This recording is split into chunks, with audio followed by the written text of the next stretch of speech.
Let's fucking go.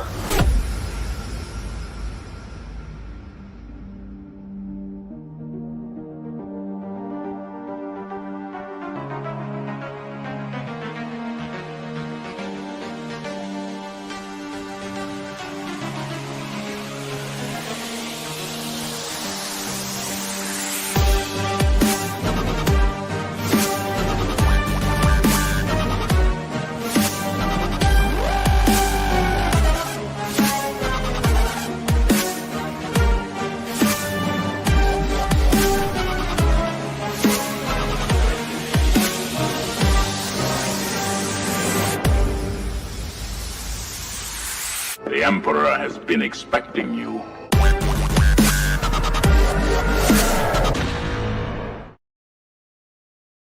Hi everyone and welcome to One Six Figure Focus, and you're very welcome to another episode of The Hope Show, a weekly live stream dedicated to 1/6 scale collecting in general, pop culture, movies, TVs, shows, all that kind of stuff. So we're just going to get right into it, folks. We got 22 watching live and we have about 22 in the panel. So we have Ian, aka Agent Silver Fox. We have Dilo back for one night only. These guys quit their job to be here. That is admirable. We got Figurecraft or Philly, we have got Phil, and we have returning Brandon Salad. Guys, how are you doing? How was your Christmas? Doing well. Wonderful, thank you. Good stuff. Did Santa come? Fantastic, thank you. Santa didn't come. You've all been bad boys. Okay, that just... So many innuendos here. Moving swiftly on. Everyone got what they wanted. So we have a few more people joining in. Speaking of one, here we go. We got Marco. There we go. Hey. Marco, how are you doing? What's going on, y'all? I'm doing great. Happy holidays. Thanks for having Thanks me, very Shane. much. Appreciate Casually, it. like as always. We're literally time. just got started. So we actually still have, I think, two more joining us. Might round out a nice 9 panel today. I think Trevor Message said he's going to be a little bit late, and I think Mike said he might join in and dip in and out from work. So look, we're going to adjust the chat really quickly and then we'll get started. So all right, get the music going and we're going to fly through the chat. Okay, so where's the show? The show is here, Stanley. The show is here. Okay, we're here. Jose actually might be joining us as well, hopefully. As usual, folks, the pinned comment in the live chat is the link to become a channel member. No obligation, folks, but if you want to support the channel in that way, that'd be greatly appreciated. If not, that's perfectly okay. Appreciate just here watching. We got Dave, X-Man Supreme. How you doing, Dave? Good to see you. We got Phil, Rogue One Photography. He is a channel member, a panel member, and he's got the blue wrench, so do please behave yourselves. We've got C Jesus. I'm not sure how to pronounce that, but he's here a lot, so thank you very much for being here. Do appreciate it. We have Austin Collects. What's up, folks in the crew? Hope everyone is having a great holiday season. Got the Inart Paul invoice on Christmas Day. That's a strange thing for Santa to bringing you bills. That's not the one day you're not supposed to get bills. In fairness, though, that's a bill I'd like to get because I have paid a deposit directly from Inart. But while a lot of people are getting those emails, I haven't got one yet. But I did email them. Maybe they're doing it in order. I'm not sure. But look, I'm sure we will get to it. And just on that, Austin, that's a great... I'm glad you. Hopefully that'll be out in 2 weeks as they have suggested. But we also have, straight off the start, Welcome to the club, man. we have a brand new channel member, and it is, of course, Austin Collects. Thanks very much, Austin. I do appreciate you supporting the channel in that way. And of course, like if you look at the little ad on the channel member thing, shows you the perks and stuff like that. So thanks very much for being here. I do appreciate that. The movie canon. We got the movie canon. Geo, you messaged me today. That's 100%. Yeah, January 20th. Let's pencil in and we can get you on here. So yeah, if I don't remember, maybe let me know on the 19th and I'll send you that link. Looking forward to having you on here, Geo. Of course, we have Figurecraft here, channel member. We've got Dave, of course, X-Men Supreme channel member as well. Who else do we have here? We also have 1/6 Photographer. Thanks very much for being here. We have got Trevor. I was on the 1/6 pack yesterday. Thanks very much for being here. We got Pedro Lopez. We got the Humble Collector UK, who is here every single Monday. Thanks very much. We got the Fact Checker as well as your channel member, panel member, resident fact checker, blue wrench holder, and quiz master and quiz generator from time to time as well. I've got the questions today though, because we're putting them back in. We're putting the fact checker back in to see if he's going to live up to the name. There could be some twists, so folks, you've been warned. And we got 12-inch Moose Stream, channel member and panel member. Thanks very much for being here. Talia Meyer, all the way from Germany, who dropped a very, very generous super chat last week, or yeah, it was last week. And of course, again, this month it's all going to go to charity, so that's sweet. We've got Dealer the Collector, who's on the panel and warming up the crowd as well. Universal Key 16 Fix. We got Ryan, aka Respect the Lore. Man, there's a lot of people in there. We got 33 people here already. I actually said that not like an Irish person. I actually pronounced the H's there. We got Shiny, such nerds. If you're all talking about figures so much, why don't you just purchase and display them? Yeah, all right. I think that's pretty much everyone has a massive display behind them, apart from Brandon. Brandon collects doors, but his photography is amazing. Okay, that's okay. Everything's on this side, so the lighting's all right, good on that's this all right. side. That's why. Yeah. Shiny is if you didn't know him, you think he's a troll. And then when you know him, you know he's a troll, but he is our troll, and we love him for it. All right, folks. Right away, let's get into some talk, and we can do all the housekeeping stuff later on.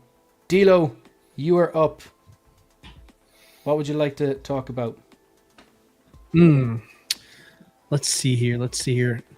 How about, let's kick it off with a bang. How about Paul Atreides Inart? I want to talk some more about that. Good stuff. A man after my own heart. All right, so we're gonna have a look at this video really quickly. I can stop whenever. Is that actually, you can see that? Great, have it lined up. We're good to go.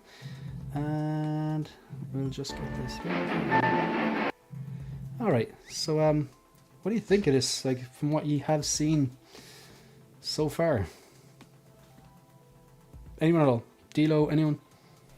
Outstanding, absolutely outstanding. Yeah, it's a masterpiece. I mean, you can tell it's a very elaborate figure with the rooted and the detail and the weathering. I'm looking forward to this. Yeah, this is like everything I wanted and more. What's crazy is because I took photos of this back at Comic-Con in July, and I thought it looked pretty good. But then once they dropped this video, I was just blown away. I feel like they really nailed that sculpt even more. They really honed in on the details. The structure of his face really comes across. I see nothing but Chalamet. And then, like, I think I prefer the rooted hair over the sculpted. I think the rooted is stronger. It just mimics, of course, the realism better. But the sculpted looks great too. I mean, we're seeing with the unboxing here, I mean, the intricate details with the backpack, it's just ridiculous. Like, I don't know if any of us asked for this. They just kind of gave it to us like this. And that's, such a welcome surprise, because I didn't think we know what we were getting when they did this backpack unboxing. And yeah, overall, the backpack was definitely part of the prototype. But yeah. I don't know, was like, it clear that the stuff fit inside it? Right, yeah. But yeah, I'm a ridiculously big Dune fan. This, I cannot wait to have this. Yeah, I got the invoice already, so hopefully it'll ship soon. Yeah. Dilo, sorry, did you go already, or did you select? No, I let the boys go and jump ahead there. Question for you. This is kind of a unique one here. So can we consider this a contender for figure of the year for 2024 technically, or since none of us going to see it until 2025, can we? Because I'd hate to, like, because there's obviously, I know we're going to be talking about like our figures of the year here, and it feels somewhat a shame that this came out at the very end, to where it's just like if we have to count this as 2024, it really messes up my potential rankings here, just because this is phenomenal. I mean, I've never been one to be shy about my opinion about Inart. I think that's pretty fairly checked by most people at this point here. But I will admit, this is fantastic. This is probably the first one that I've genuinely cannot say anything other than positive things. The sculpt is absolutely incredible. 10 out of 10. Rooted or sculpted. Normally, that's kind of a hang up for me. I think either one is fantastic, whatever one you get into. And the details and the accessories, sometimes I feel like they make sense to include. Sometimes I feel like they're just filler. This one just feels like this is like a photographer's dream. Like, just to kind of from that context here, because I know I heard Brandon talking about like photographer photoed it before in the past, and I'm sure that's what he's going to be doing later. I just think that, like, this is just one of those figures that just is going to pop on any shelf you put it on here. So yeah, I'm gushing. I'm gonna start blabbering more and more, but I'm just gonna leave it at I like it. It's pretty good. I am going to echo everything Dilo said. The only difference between me and Dilo is that, like, I think it's fair to say I haven't been as critical on Inart as say you have been. I think that's an honest. Would that be an accurate statement? I think it's fair. Okay, so for this here, everything he just said, I'm not going to reiterate it. I agree with everything he said. I'm going to put a pin on the is there a case for this is figure of the year 2024, because one of the topics later on, everyone's going to get to express their figure of the year 2024, and we can have that down to an individual, because I'd imagine there's two sides of the argument. One side is that, like, well, they had the unboxing, it's out there, D Knight has it, XYZ influencer has it, so therefore it's out. And then there's the flip side going, yeah, but when do we get it? And it's a perfectly legitimate argument, so I don't know what's right and wrong. So maybe when we come to when you pick your figure of the year, I suppose leave that to whoever. We'll leave it to the individual. Mike might have one train of thought in it. Marco might think it does belong to be in 2024. Phil might think it should not push to 2025. But you are right, and you've hit the nail on the head, because it has affected my list, and I'll explain it when the time comes. But yeah, I agree with everything you said, man. This is. Well, as strong as we feel about it, though, can we all agree that we must have this in hand before we decide? Yeah, I'd say that's fair. Yeah, that's a fair compromise. Sure. Yeah. I've never bought into that, Philly. Like, I've been very, very, very adamant that I've never got a figure in where the blogger photos looked absolutely terrible, and I get it in, and it's like, oh my God, this is like a 9 or 10 out of 10. Marginal differences, yes, but also on the flip side, I've never seen a figure that looks incredible, and then when I get it in, it's absolute dirt. Maybe there is subtle differences in lighting and stuff like that, and you can't beat the human eye. But I've personally never bought into that. But it's perfectly acceptable. Like, if that's how you are kind of going, no, I'm not going to go down that stage. Not to take away from the figure, but I mean to actually, because we all know it's going to be the unboxing experience is going to be really enhanced, and you're going to feel probably even twice as much as excited when you have it in hand. Not to say it's going to be bad. I'm just saying that I think going through the whole unboxing experience, which so far for me, I've had really good experiences with Inart. So yeah, the only thing that sucks is that you have to. We're going to have to, like, buy the blue highlighter to color in his eyes. Shane, if I can just add on real quick here, I think it's the opposite effect. Like, if you're really impressed with the blogger photos, more times out of not, the figure probably is going to meet the expectation. But I think when the blogger photos tend to be poorly done, sometimes it can lead to disappointment, but then possibly be better in hand, right? But I feel like when the blogger photos don't deter you from your excitement to figure, I think it's safe to say it's going to be good in hand. Just from my experience. And you could also say that Inart don't have a good track record of showcasing their initial figures, like the initial video that they drop, whatever way they light it. A lot of times it undersells what they have. Like, they have a track record putting out kind of half-arsed blogger photos and then unboxings, like whatever angles or lightings they use. Sometimes it doesn't actually showcase them as good, because I think the difference between Dean Knight's Joker 4-pack and the Joker 4-pack that they unbox themselves is significant. I much preferred what Dean Knight did with him. I thought he did a more justice than the company themselves. Am I on my own there, or? No, I'm with you. I just saw that too. Trevor. I mean, I think the Inart Superman is sort of the exception to the rule, because I saw the blogger photos and I was concerned. Influencers and photographers were getting their hand before me. I was still concerned because I thought it looked soft. I thought it looked pale. I thought, well, not so much I'm in trouble here, but once I got it in hand, completely different kettle of fish. And not only that, I've taken photos of it myself and it still looks soft, but when it's in hand, it's phenomenal. But this just looks phenomenal off the bat. Just a quick side note there. I'm just here to talk about which Rachel was the best. Hey, everyone. I thought you were just here to discuss, like, how many Jokers that you have. I thought, like, you don't talk to people with a lower number of Jokers too. Is that not how it works, Marco? That is true. That's why I haven't said. If I get the 4-pack, though, I think I think You I could might be beat ahead me of at you. that point. I'm Yeah, telling you you. might jump in How front many of me. jokers does he have? Pretty good. But he's not the real Joker, though. That is. It does. You know, That's right. there's that, you know, so- Including himself, Trevor. I don't know. Yeah, Six. sure. Oh wow. That's a good That's point. what You we're gotta doing? include that Sure. one, Philly. Yeah. Shout out to Alan, aka the Six Scale Gallery. I would What's up, Alan? any photos Alan has of any figure, but particularly those Inart ones, he absolutely crushes. I think you and he's one half of the Broody Bros, and Brannon's the other half. Yeah. They think he's Yeah, we love- crazy. We love brooding. collabing on Yeah. DC stuff. So Yeah. yeah. Yeah, it's really good, man. These companies need to get onto you for their blogger photos. 100%. So out of the panel of 1 to 27, how many people are getting this? I'm eagerly awaiting that email. I'm 1, 2, 3. Hell yeah. So we got like myself, Ian. I can't really see, your hands are too small. Philly, Trevor. Bunch of And, like, carnies. There you go. Dilo, are you in on this, or are you Yeah, kind of? yeah. I mean, I love Dune too. Like honestly, like I was like enamored with that movie for the first half of the year, and just opinions aside about Inart, how I felt at that time before I've had more opportunities to kind of look at other figures. Like I said, out of any figure that they're putting out, that would be the one I'm most excited about, just because of how much I love the first and second movie. So. Yeah.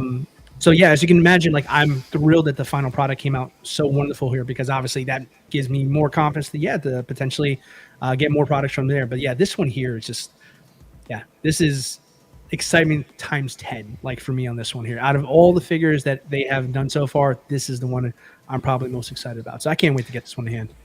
I think, again, I don't have it in hand, obviously, but just from the data from their unboxing and the initial reviews, and I've liked all the stuff they put out essentially, but I think this is probably the best from proto to final that I can tell from videos. Now maybe I do get it in hand, and as Philly says, maybe there's a significant difference. There's something I can or can't see in hand, but yeah, this is. I think a lot of people are pretty impressed by this. Does anyone else on the panel have anything else they want to add about the Paul Atreides Inart? I mean, this hair is futzed, so I think there's always, the possibility that people are going to get it in hand, and the hair needs to be, worked a little bit. I know we're not all hairdressers, or whatever, but you gotta, just fluff it a little bit and stuff. So I keep seeing like, in hand pictures of some rooted hair figures or Inart figures in general, and people are taking like badly lit photos of them and just out of the box. It's like, well, this fell apart. This is a piece of crap. So keep that in mind. You have to do a little futzing to this stuff. Yeah, like if I got it looking like that, I would never touch it again. Yeah, that's the point. It would be Yeah, just a exactly. set and forget. Because I found like, they're even changing things. I only have like the rooted 2-pack, and then now the single rooted Batman. I knew I'd like it, but I that figure, there's no business being that good. But what I noticed that when I took out the rooted hair sculpt, it had the normal. Well, first of all, what I noticed is that the thing was actually still connected to the bottom, unlike the Jokers I got. But anyway, which was great. And then I took out the thing, and it was very easy to take off. And then there was like that piece of plastic around the hair to keep it organized. But when I took it off, I was like, man, this dude's hair is really neat, like almost Yeah. Bruce Wayne neat. So like I haven't actually messed around with it enough yet, but I need to kind of mess that hair up a bit. So that's another thing, because the Jokers didn't have that, but then I'm hearing like say there were some people who got the Jokers and it was like electric shock or whatever. So I'm wondering, I don't think they're going to put the plastic around this guy's. It is very That's it. clean. Yeah. I can see. There one is, second. like- Hold it up. Hold it up. Who's got that? That Trevor. Hold it up. It is very clean. I mean, the front looks messy enough, but the back is really pretty Bruce Yeah, Wayne neat, yeah. Mine is I think you actually need a really little neat futzing now. around here. Yeah. I haven't even opened. I mean, I took it opened up to look at it, but I haven't really done anything with it. But yeah, it needs some futzing if you want it to look like their pictures. That they've spent some time and the great thing is they give you videos and show you how to kind of do it. So follow those. Yeah. You'll be good. So yeah. Anything else to add, folks? I would say for like, if I can just add in for the rooted part of there, course. I too also have my Bruce Wayne. I've been playing around with him. I've been actually, funny enough, it's funny, I was actually doing it before we started. So I actually bought this little tool, recommendation from the wife. This is a fantastic tool they should offer. So One It's side a toothbrush. comb and a brush. All right. Women use this for their eyebrows, believe it or not. Right. Okay. So, Good stuff. so yes, that was a fun conversation. I'll tell you about that another time.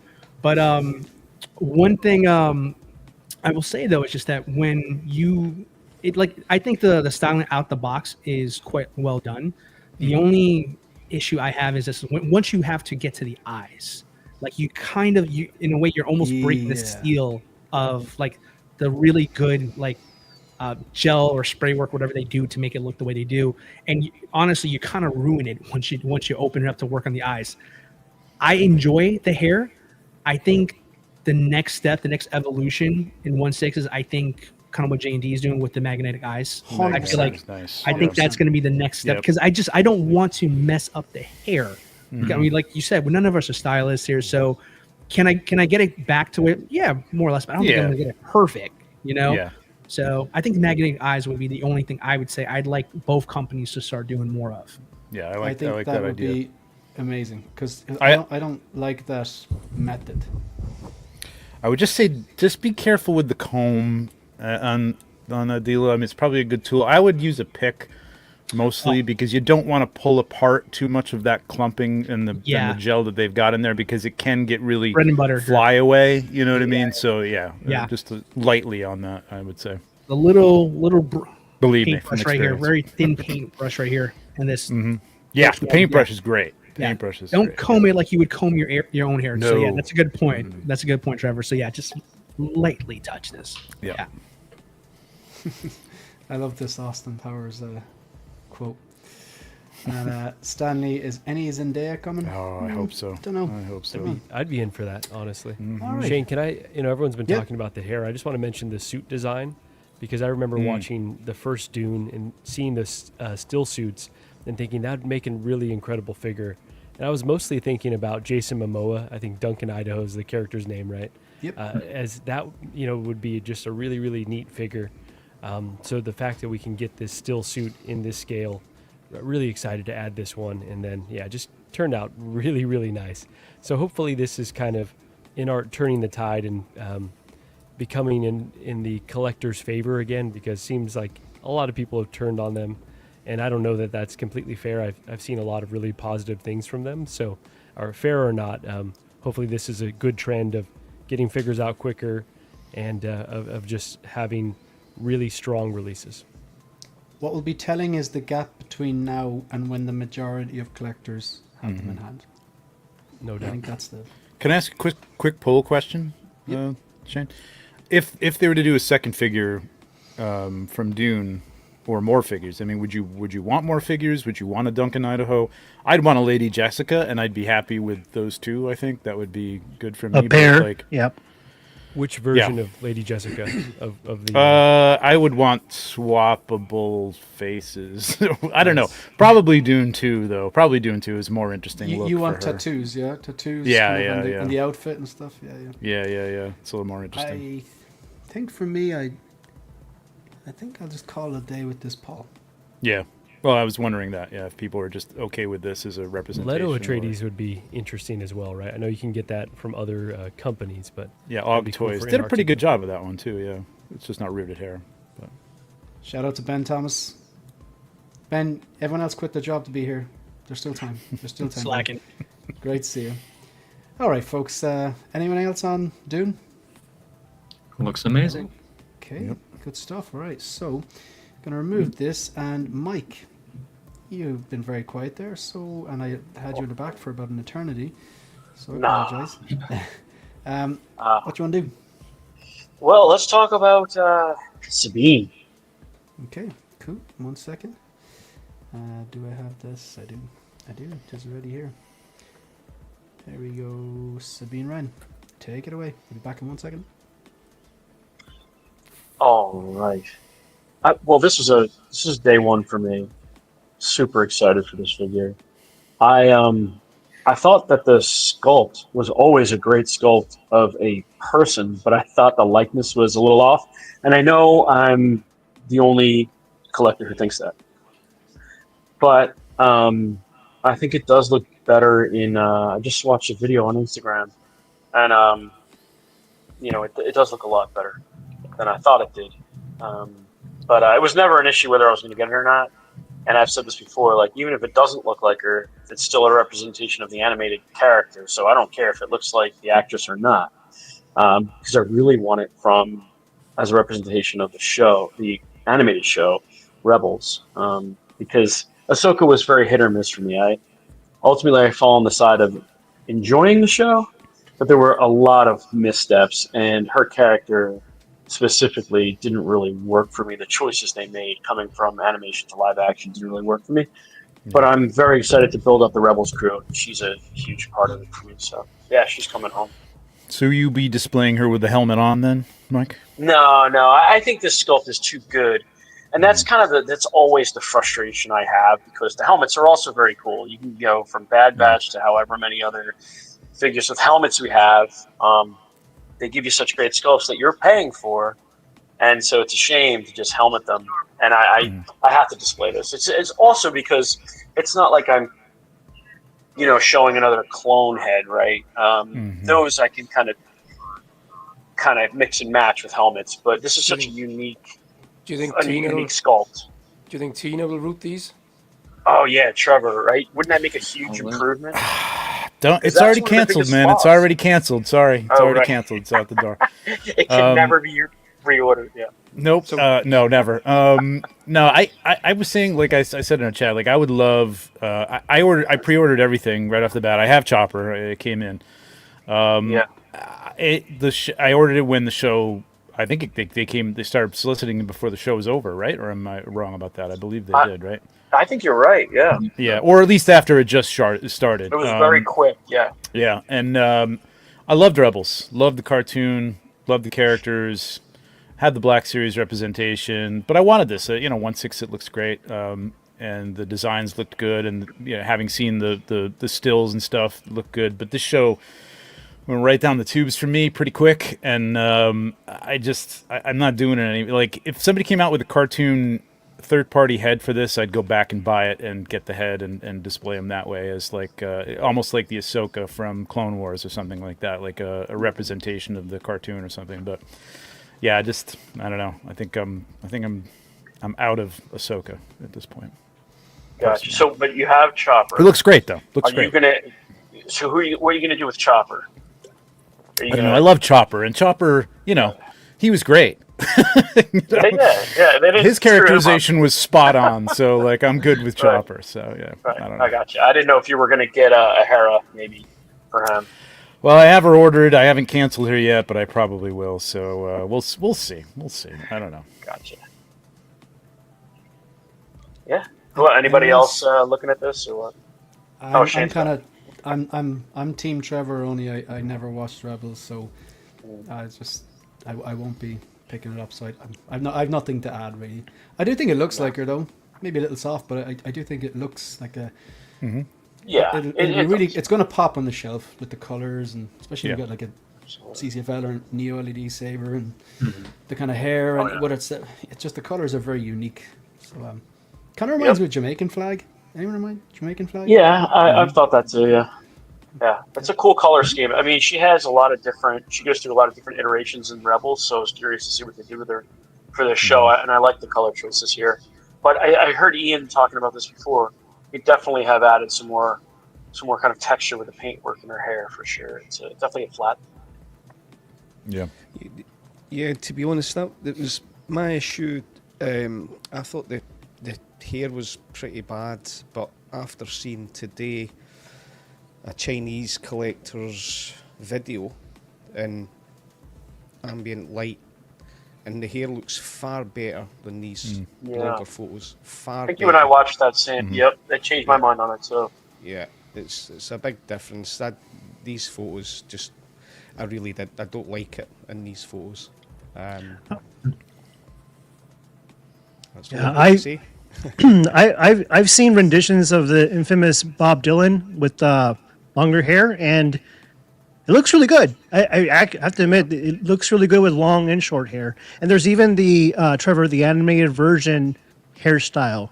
I think Jose Plus said he sent you a couple of pictures, but it's funny. This figure is barely out, and they're already having plans of getting it rooted. So I think there might be on something with that rooted version. I might want to do it too, because I think if you're ever to move the eyes, the articulation, I'm not sure if this is the case, but I think you can remove the hairpiece or the back of the head where it'll be easier to root if you wanted to get that done. But either way, like, I'm not really familiar with this actress, but her likeness looks good to me.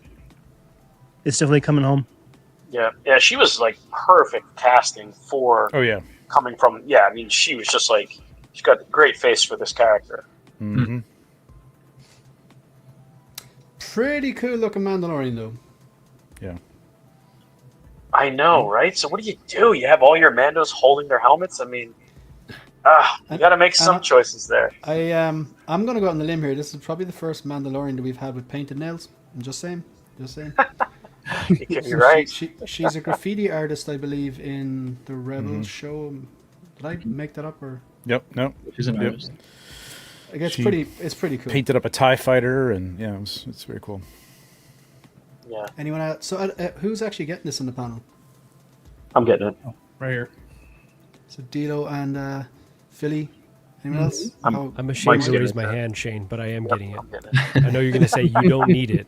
You didn't even like the show, but listen, it looks But you know good. what it is? Like I say things. Oh, you didn't like it either? I say things It wasn't like very that, good. and then The writing was bad.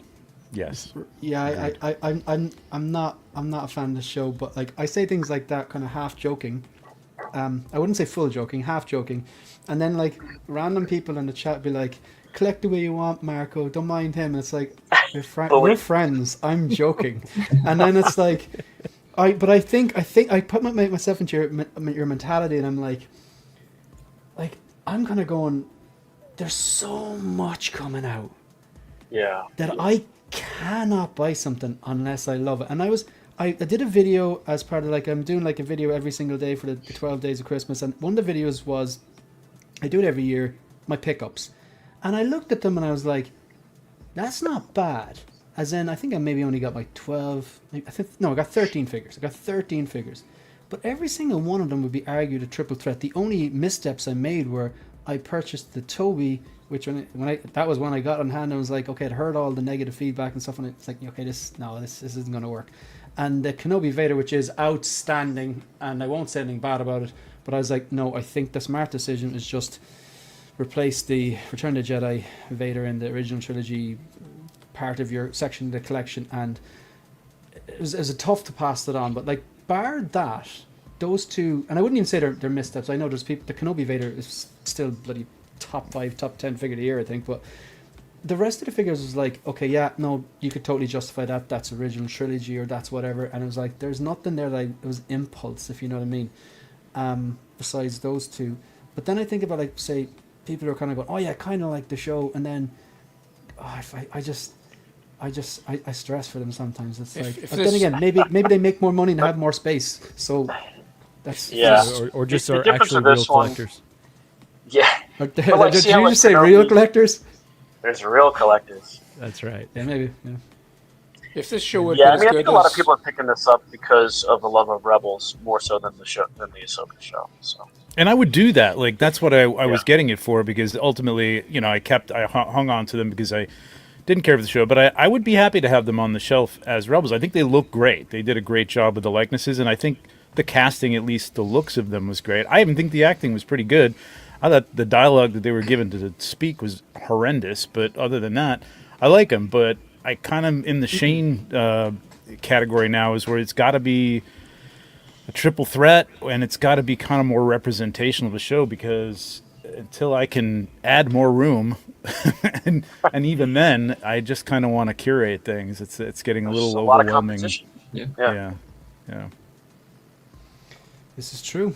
Anyone else got anything to add on Sabine? Okay. Brandon, you are too quiet. You have been nominated.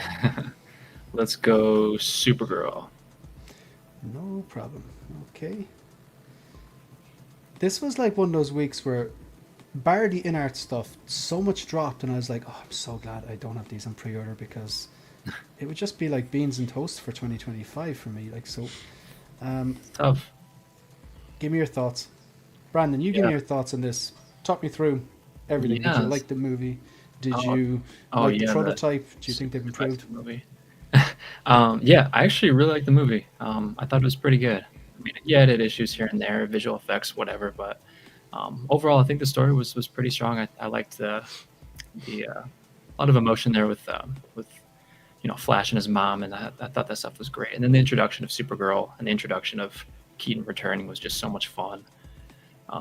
But with the figure coming out when the prototype dropped, and everyone saw the sculpt, and it was, I think that made like IGN news, like one of the that doesn't happen, and it finally, when that broke, it was like, oh, this is really serious, but it's not really that serious. But yeah, I think Hot Toys definitely saw the criticism, and we saw that they updated it, and I think it looks close, pretty much bang on to the actress. Suit design looks amazing. It's very reminiscent of that Man of Steel style, and proportions look pretty great. Cape looks nice. You could drape it or wire it pretty well. Yeah, I think for any DC fan, regardless if you're not going to see the Supergirl anymore, you should probably pick it up because you're never going to see it again. It's a pity because she was one of the better things of the movie. Like I wasn't a fan of this movie, but I enjoyed all the scenes with Keaton. Mm-hmm. I enjoyed all her scenes. Okay, just let's call a spade a spade. She's very attractive. Also, the girl can act. Like she was intense. She was really, really good. I think the suit design is cool. I gotta say, I didn't think the prototype was good at all, but I know that this is an improvement, but I'm not seeing the beauty of Sasha Kaye here. Suit looks great. Definitely improvement in head sculpt, I think, but I'm not seeing I think the lips are different, but yeah, I don't know. So you're getting this, Brandon? You're psyched for this? Well, I mean, like you were just saying earlier, you got to pick up what you love. And I do like this movie a lot, but I don't love it. I wouldn't say I love the character. Of course, I love everything DC, so it's super tempting. But I'm really at the space right now where I can't add, like, I wouldn't say this is unnecessary, but unnecessary stuff, if you know what I'm saying. It's tough. Space is filling up, and you got to make sacrifices, and this is what happens. Sorry, Brandon, I don't mean to interrupt you, but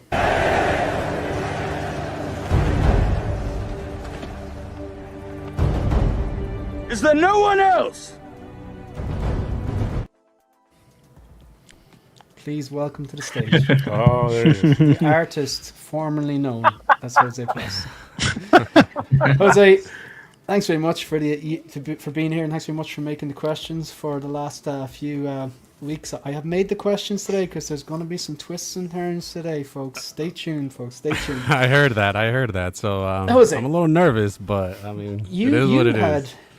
You had an expensive Christmas, I think. I think you've been slaughtered with invoices, no? Yes, 100%. Yeah, 100%. And then I have a lot of these figures that you guys are talking about on order as well. So, and I'm anticipating they're going to come soon. So it's insane. The Paul Atreides, I paid that invoice already. So waiting on that one. Chopper's on the way. Sabine is on order. Supergirl's on order. So yeah. Are we playing face off for money then?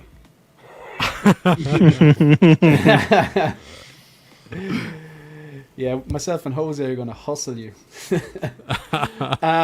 So, folks, look, there's so many of us on the panel here. So, like, if you've got any strong feelings for or against this, could you just go for it so we can just watch the arguments unfold, please?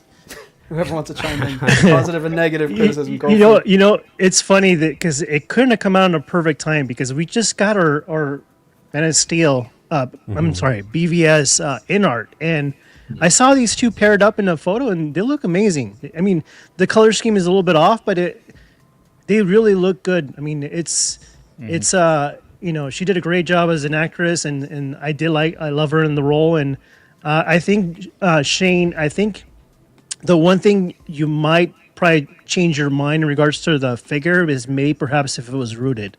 I think it would bring it up a notch, and it'll look a lot better. And I'm sure people are going to do that. It's a tough hairstyle to represent in plastic. I think they maybe did as best as they could, but yeah, rooted. I think the likeness would be up maybe another 20% or so. But Yeah, it looks good. I mean, she was good. It was my only. Well, Keaton and her were the only good parts of that movie. I have to say, Ezra Miller's performance. I just don't like that character. Yeah, He was taking like say what is going on in his personal life out of it, his performance, the fact that there's two of them, and some of the really poignant scenes with his mum. Yeah, I had to hats off. I thought it was pretty damn good. I have to agree. Yeah, the three of them really carried the. I mean, she added a lot of emotional depth to the film. She was given so little, but her screams and emoting and all that didn't feel forced. It felt real. So. But I'm not picking her up, but she's a great looking figure. What I thought was interesting that you're mentioning that about her emotion and how she emoted, like the way she spoke about her cousin, right? He's never on screen, but the fact that how much she cared about him, and that was her family, and the devastation she felt, right? That she finds out that he died, right, as a baby. So I don't know. I felt that her performance was really strong for the minimal that it was. Yep. Dilo, you're like you're like a diehard DC fan, and it's no secret that sometimes like Hot Toys do DC dirty and certain Batman figures dirty. Like how are you feeling about this? Were you like into the Flash? Is this something you're picking up, or because you don't get as many DC? There's kind of a disproportionate amount, I think, of DC characters compared to Marvel and Star Wars. What do you think? Yeah, absolutely, Shannon. It's definitely one of those things where like DC fans, you kind of take what you can get, right? Kind of thing. We don't get exactly the same amount of love as other IPs that Hot Toys is involved in. I kind of echo what everybody says. Like as far as for the movie myself, like I felt like she was a standout. I really believe like she was like what really just held it together for me, because the Ezra Miller cast, I think out of every person on the Justice League, I think he's probably the only one I'm not particularly fond of, if I'm being honest. But I will say here is just that I feel like I'm not satisfied with the update that they did with the sculpt. I just still feel like I'm right there with you, man.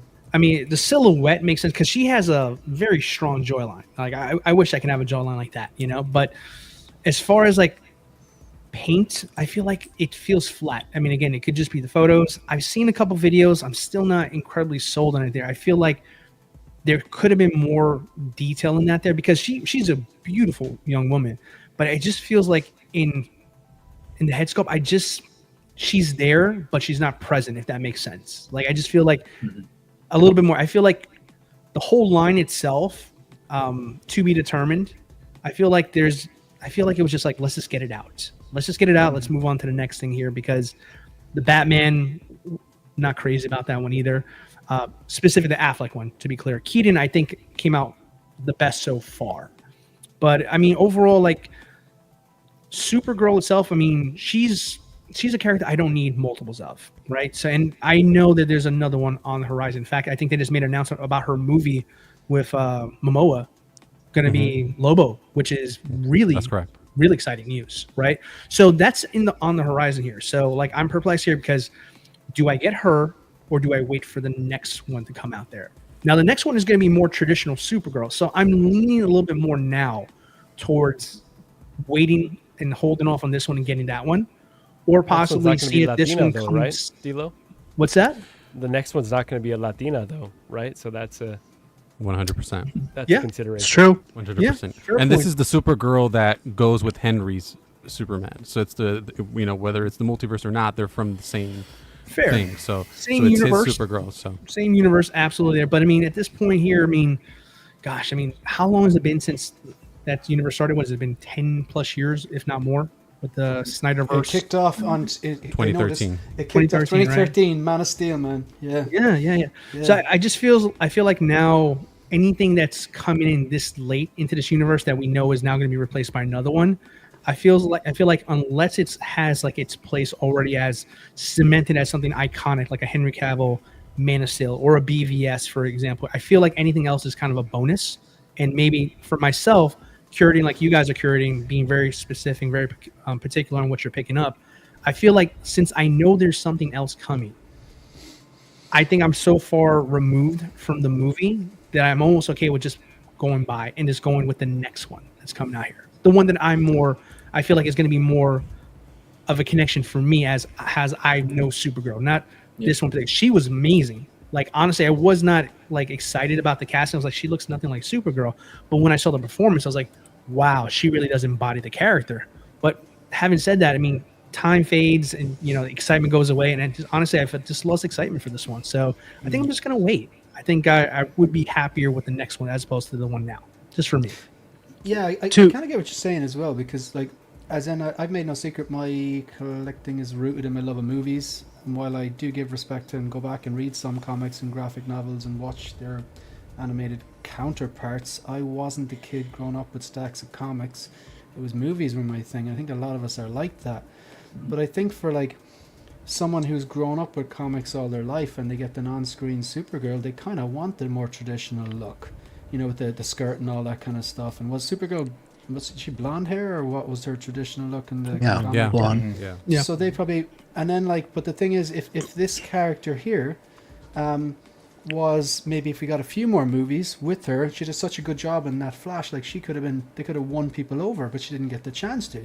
It's a bit like when Daniel Craig was cast as James Bond. They're like, what's this, an older blonde Bond? I gotta say, I've been a Bond fan since I was a kid. I've seen every single one of them. I grew up on Connery, but Daniel Craig. I know everyone has the Batman, everyone has the Bond, but Daniel Craig's Bond, in the same way that, like, Nolan did the kind of realism, those 5 movies where I thought that's how he's supposed to be. And Ian Fleming, he was a cold-blooded killer. He was a narcissist, and he was a womanizing drunk. And I thought they absolutely nailed it. And he won people over, man. He won people over. Just watched No Time to Die again last night, and I just loved it, man. I just I won't give away ending, but Big shoes to fill right there.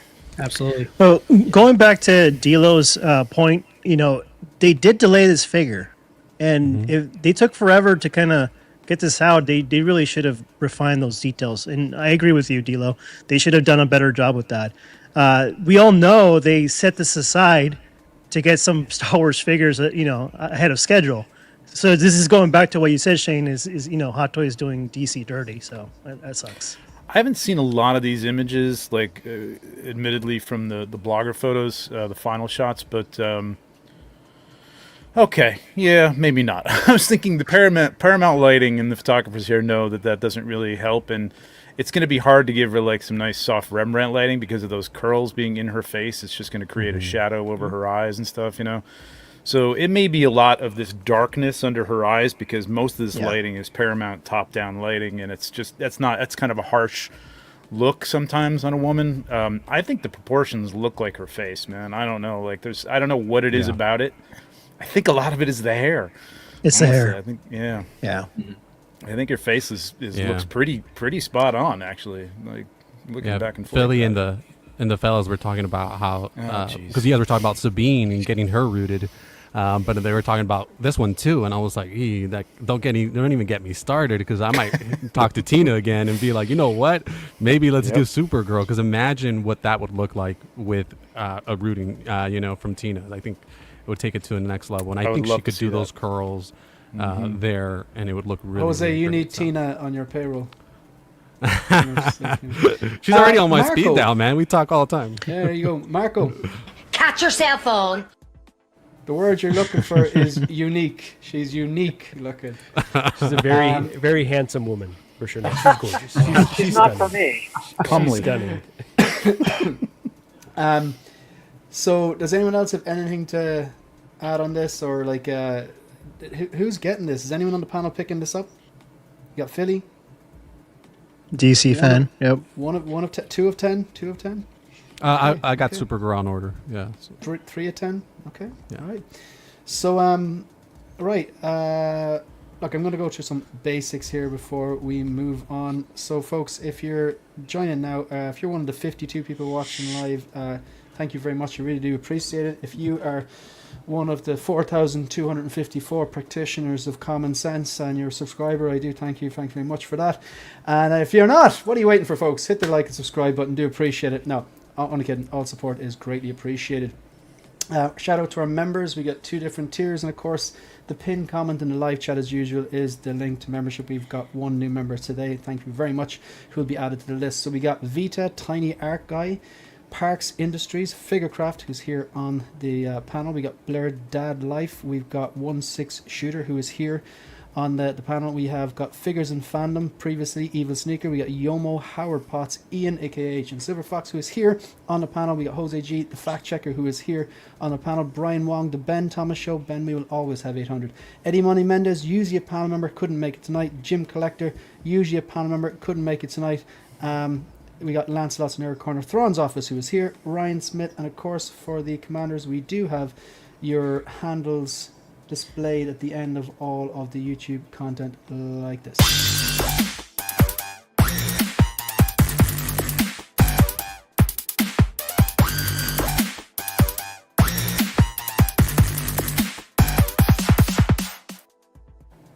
So as usual for the month of December, all of the channel revenue is added up, and when YouTube pay out in January, it's donated to CHI Children's Health Ireland. They're a charity organisation that works with Children's Hospital, Temple Street, Crumlin here in Dublin.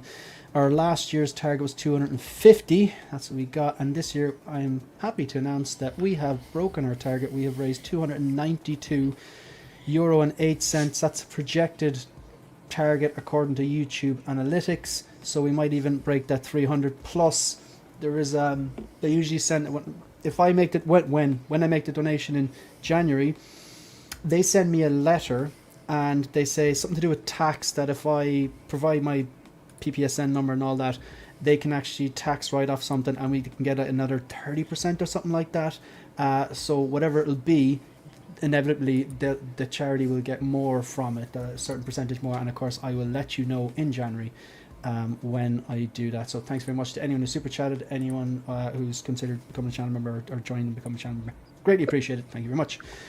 New videos. Shane, yep. Can I interrupt you real quick? Did you see that Christmas ornament? That's a silver box with no top. When you look inside, it's a cutout. It's a picture of him in that tunnel. It's perfect. It's like the best ornament ever. I have no idea. What? Oh, sorry. This. Yes. Yes. Bruce Willis in the box, and you look 100%. Yeah. Actually, the funny. I got two very cool gifts. I was given a stocking by my fiance's parents, and in the stocking there was two little Hallmark boxes. One was a little Stormtrooper Christmas ornament for the tree, and one was a Mandalorian. And I was like, so now there's a few little. There's like a not a Boba Fett. There's a Grogu in the little pram ornament, and there's a Stormtrooper, and there's a few little things on the tree now which are kind of nice and nerdy. But yeah, that's a great. That's a great I thought one. of me when I saw that one. That is, I'm going to pick that one up or make one. I think you can make one. New videos on the channel. I've been very, very busy because of a bit of time off. My thoughts on the Inart Joker 2019 breakdown video. I just kind of went through it and paused it at certain places and just give my thoughts on it. Thoughts on this, folks. Just, yeah, it's pretty much what myself and Dilo were saying earlier on. And then the 12 Days of Christmas playlist every single day of the 12 Days of Christmas from the 25th onwards at 5 p.m. Greenwich Mean Time, midday East Coast, or 9 a.m. West Coast. There's a new video dropping. So day one was my highlights, the best announcements of 2024, every figure I bought in 2024, figure of the year 2024 according to data and votes from channel members and stuff like that, and subscribers and people on the panel and all that. Figures of the year, just my own opinions, which is now outdated because of what Inart did. But my most anticipated figures of 2025. Today's one was their misses, their Hot Toys biggest misses of 2024. And like all YouTube content, that there's anything negative in the thumbnail, it goes straight towards your number one video for that week. But yeah, look, they're just misses. It starts off very positive, and I acknowledge how well Hot Toys have done this year, giving us improved sculpts, paint application, rolling eyeballs function as standard, making the right steps in the right directions with the light up diorama bases, USBs, worthwhile 2.0s, but they don't always hit the mark, so I just had to give a few things here, and look, you probably can all guess them all, so there's probably no need to watch the video. Tomorrow, I'm going to air my dirty laundry and give out my entire pre-order list. And then my little, I wouldn't say it's a review, it's more my thoughts. It's a quick 5-minute video on my experiences with module cases. So yeah, there we go. Which brings us up to this. Ian, you haven't said anything in ages. What do you want to talk about? Well, I was giving our non-regular panellists more time to talk. I want to hear their thoughts. So, don't you call Marco irregular? Wouldn't be the first time. Let's do the snap. All right. So last week, if you remember, the snap, I pitted announcements, like hype announcements from this year that I think a lot of the community were hyped about, like obviously the Hugh Jackman Yellow and Blue Wolverine, or the T-1000, or the Batman Returns, and I pitted them all against each other. Whereas this year, this week, there's been a lot of talk in the last, say, weeks, a month about the figures of the year for this year. So I've kind of like, Trevor's actually show last night, if you haven't watched it, go check it out. Really helped me, like, just to finalize some of these. But if you're watching, folks, and it's your first time watching, maybe hit the like and subscribe. What we're doing here is I'm going to put a question to each of the panel members. I'm going to show you the two things. In this case, it's figures, and they've got to make one. Thanos snap, disappear. They can never own that particular version. So, well, Ian, you started it. Which one are you not getting? That's evil. Well, already have Bane, and Paul Atreides should be here in 2 or 3 weeks' time. Do you want to know? Paul Atreides is the best looking mass-produced scale figure I've seen from the videos, etc. that I've seen. But I think they'll do another version of him with the blue eyes. So, and I don't think they'll do another version of this Bane. So based on that only, I would snap Paul Atreides. Okay. Dilo. This is cruel. Just want to put that out there. This is all very cruel. I don't like this game very much, but I will participate. I kind of have to echo Ian's sentiment here. I think I want to take that loophole as well, because I don't want to miss out on either or. I think we're not going to see another Bane for a very, very long time. And this one here, I cannot wait to get mine in hand. I'm scratching my head why it hasn't come here yet, but it is certainly on its way soon. But I mean, as far as this one, this is off of Dune 1. So there is always an opportunity to go back to the well and do a Dune 2 with the blue eyes, like everybody said. Maybe a little bit more weathered, etc., stuff like that. So hesitantly, I'm going to snap Paul Atreides. Okay. I love the logic, though. We have Dan Philly. You know, as much as exciting as the new IP is, I'm the DC fan foremost, and I think, you know, I kind of knew, I don't have these two figures in hand yet. The Bane's coming in soon, but I think the Bane is a sleeper for figure of the year. I've heard a lot of good things about it, and you know, just the history I've had and everybody's had with the original one. If you own the 1.0, there's vast improvements from what we have now, and I'm looking forward to that because my 1.0 literally fell apart. So I'm definitely going to snap Paul Atreides. Wow, 3 for 3. Phil. If we're talking about if I had either of these or could have either of these figures in hand right this moment, then I'd snap Bane, because Paul Atreides is standalone as it stands. So I could have him, good point, display on his own. Whereas if I had the Bane, I don't have anything else from the Dark Knight yet. That's not to say I won't have anything in the future, but as it stands now, if I could have either of those figures now, then I'd snap Bane. I'd want the Paul Atreides. Yeah. Brandon? Yeah, so I'll go approach this based on character. I think, of course, I love Bane. Dark Knight Rises I actually quite like a lot more than most people. And I think his portrayal was amazing, but I got to go with Paul. I love Chalamet's performance, and the figure itself, of course, is just unbelievable. And will they make another one in the future? Possibly. But also with this one, what we could do is send our second sculpt to a customizer. They could get those eyes blue, and then boom, there you go, it's done. So I would snap Bane. I love Paul too much. Okay. Marco G. Yeah, Paul has to go in this instance. Bane was just, it was too good of a figure. This is probably my favorite figure I unboxed this year. Just got me very giddy when I was just holding the weight of the body and everything about it. It's really incredible. So Paul has to go. Good. All right, Trevor. Bane's a great figure. There's no doubt about it. Liked it. I love it. But this is my least favorite movie of the. Even though I enjoyed it, of the Nolan Batman films. Liked his portrayal. It's just not as going by the Shane logic. It's not as iconic or representational of even that. Those three movies as Paul Atreides is for Dune, and I think I just enjoyed Dune more than Dark Knight Rises. So, okay, snapping Bane. Okay, Jose. So this one's tough. I kind of echo what everyone else is saying. But to kind of go back on the conversation you guys were talking about on your show, Trevor, in terms of him being bald, and it's kind of hard to rate him so high, right? Well, sorry, versus a rooted full figure that we're getting here with Paul Atreides. But on the counter of that argument, I mean, Dark Knight Rises came out how many years ago now, and we're still quoting it. We're still talking about it. We're still arguing whether, how Bruce got back into Gotham. There's no argument, man. You're quoting it because it's fun to do that voice. That's why you're quoting it. Yeah. So, oh man, it's tough. I think Paul may be the better figure, but I don't have it in hand. I'm excited to get it in hand, but I do have that Bane, and that Bane is spectacular. So I'm going to snap Paul Atreides, even though that hurts me. But I'll keep Bane. Mike? Snap Paul. He's a wuss.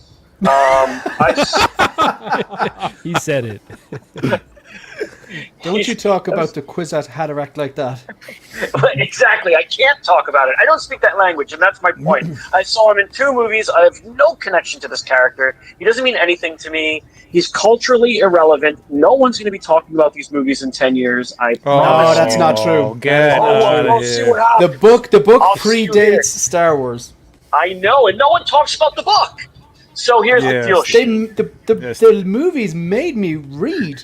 I'm teasing you. No one makes me read. No. Get me going, Mike. You're not the boss of me. So, yes. This is why the people watch, Mike. Keep it coming. This is why. Look, man, I don't get it. I enjoyed the movies, but they don't really hit me in an emotional way. I'm just sort of out of it watching this beautiful, art in front of me, but I'm not emotionally moved. Now, did Bane move me emotionally? Perhaps not, but it was an awesome, just a different interpretation of the character. Really brought it to life, and people still imitate the voice, and he's kind of part of the zeitgeist of comics and everything. And he's a great figure. So for all of that, I'm going to snap Paul. Get him out of here! And that's all I got to say. I mean, I will say that Bane goes out like a bitch too. I mean, one blast from Catwoman's Batpod, and he's on the floor. So imagine all that getting shot by a cannon. Yeah, and you haven't seen the 3rd movie or read the 3rd book, so I will give you this though. I wished the fight between him and Batman at the end was as iconic and epic as the fight, the first fight, because it isn't. Yeah. It was swept aside. I mean, both fights look super choreographed. You watch them now compared to what they can do now. It's like Batman, all he does is fight with his elbows. He's like, and Batman in broad daylight is never the best. Yeah. I kind of like that brawler. Look, I know he's called the Brawler, but do you remember when the start of the Dark Knight? Every time he hits someone, there's this big it's a thump. It's like a real dull thump. The sound it's a specific engineering sound that he does, and I quite like it. And just kind of more of he just looked bigger in that first suit. But I don't know, maybe I love that suit. I'm Team Joey on that first fight between him and Bane, but the second fight, I will concede, is not as good as the first fight for whatever reasons. Right, Bane was my number 1 figure of the year. I have it in hand. I've unboxed it. I've reviewed it. It is pretty damn epic. And then I saw the unboxing of Paul. And I'm trying to be as unbiased as possible. I have the 2 figures, one in hand and one in pre-order. I think, objectively, Paul's a better figure. But I can't turn my back on a trilogy I've loved since 2012 when it ended. It's just not happening. So, I mean, And I will say, when I saw the first Dune, I was like, okay, I get that the sound engineering is great. I get that the soundtrack is great. I don't really know what's going on. It's very slow. The action, when it picked up, was great. The cinematography looks stunning. I knew I was watching something good, but it wasn't gone on it. The second movie, then I came out of the cinema going, that was pretty damn epic. But I still wasn't even, that's a 5-star. And I remember like some of the boys on the Wolfpack actually were like, no, this is a 5-star masterpiece. And I go, I know, isn't it a masterpiece, boys? Is it? But look, it is. I'm gonna jump in there. It is. A man can only admit when he is wrong. Because I went to see that movie 3 or 4 times in the cinema. I couldn't stop thinking about it.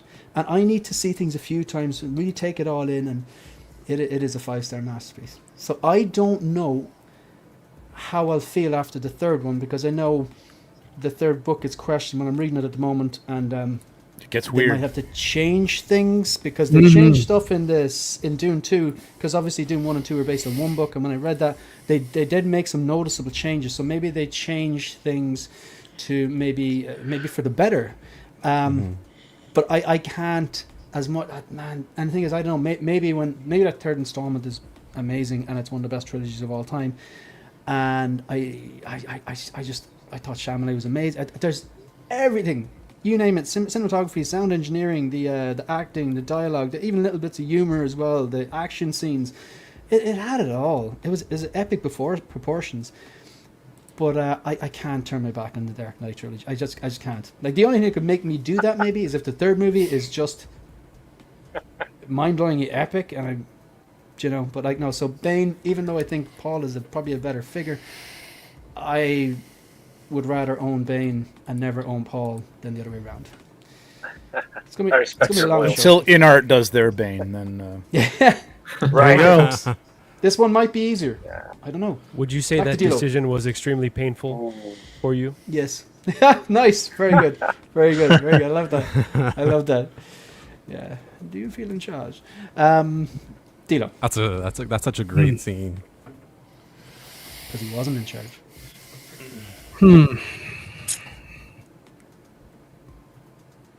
I gotta snap Superman. Gotta snap Superman. Yeah. Do you have the Superman in hand? I do not. I will admit, I do not have it in hand. I think we are. I think we're in the same boat. I've been captivated by that Inart by the Batman since I've opened it. So.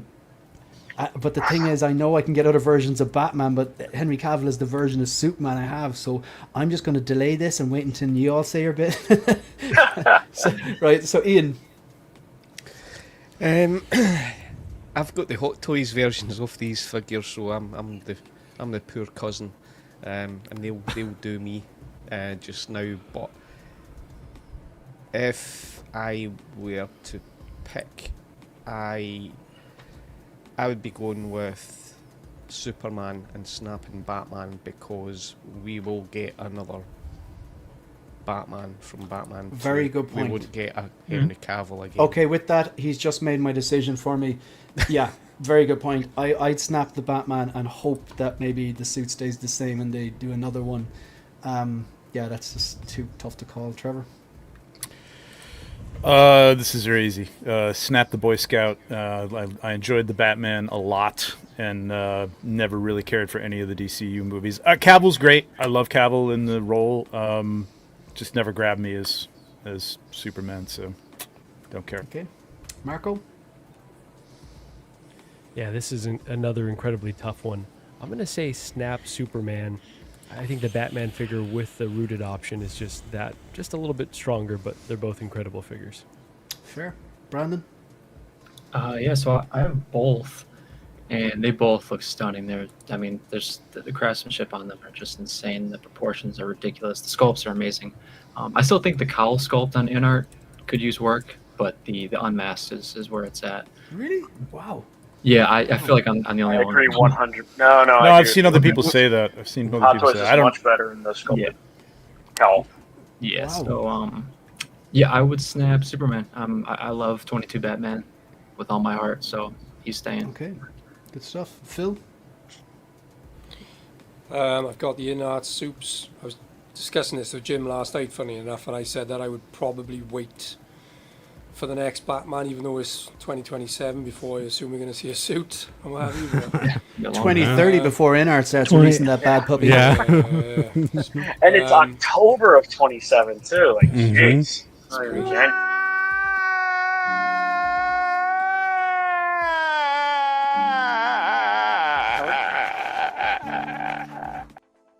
That's what happens when I get emotional, folks. Don't be saying things like that. Keep Superman, snap the Batman. Okay, Philly. I'm going to go with I have and don't have. So I don't have the Inart Batman. I'm actually still waiting for it. Don't ask. The Superman, I have this kind of gripe with Hot Toys. They still haven't given us a brand new sculpt since the original sculpt from BVS. So this was a major improvement from the Hot Toys, and I love my Hot Toys, Batman 22. So I'm going to snap the Inart Batman and keep the Man of Steel. Okay, all right. I like that there's a bit of variety here as well. Jose, you have two of them, do you? Do you both? I do both. Yeah, I have both. I have gripes with both of them. The switching out the hands on this Superman is incredibly frustrating. I have yet to talk to one person who has this figure who hasn't mentioned these super hands. It's all The tags are a nightmare. Yeah. It's been very difficult switching out the hands. I mean, not impossible, but you struggle. And then, like, for me, when I'm switching it out, I'm, like, already kind of concerned because I was like, I don't want to press it too hard and then do something to the suit because the suit feels so thin, right? And it's kind of like, oh, my God. So I've used the hair dryer. Isn't that a testament to Inart? Sorry, Jose. Isn't that a testament to Inart that they got the screen accuracy? That he literally is the Man of Steel. He's that strong. That's some serious commitment to detail, man. Hats off. Yeah, and then you guys know about the whole belt situation on the Inart Batman is incredibly frustrating. The holster thing, mine came broken, one of them, the metal part. So it was just a struggle overall. I had Elizabeth, my girlfriend, she was helping me try to put on the belt. We did it together and still struggled with it. So yeah, so incredibly difficult. So those are just aesthetics, but in terms of characters, I think I love Henry Cavill's Superman more. Robert Pattinson I've been a Robert Pattinson fan for a long time, even with his Twilight days. Cedric, as in Harry Potter. Yeah. So I've been a big Robert Pattinson fan for a long time. I gifted my sister once a Twilight. She was big on the books, and I bought her a Robert Pattinson doll that I still have. I gave it to her and she left it. So anyways, so yes, Robert Pattinson, I love him too, but I'm going to go Man of Steel. I'm snapping Batman. Mike? Well, I never knew Robert Pattinson from his days playing Schmendrick or from any other film until I saw, what was that Nolan movie, the recent one that he was in? Tenet. I thought he was fantastic in that. Yeah, I was really excited to see him as Bruce Wayne, and he didn't disappoint. I love this performance, and I love this figure. I have both of these. Just opened Superman today, and I have to tell you, there's something so amazing about just taking out a complete figure and just looking at it. He's just ready to go, and it just works, and it's great. And I just fell in love with the figure, and I think Phil mentioned this earlier. I was a little nervous about, people said, well, the sculpt is softened, et cetera, et cetera. I think the sculpt looks excellent. I think the proportions are great.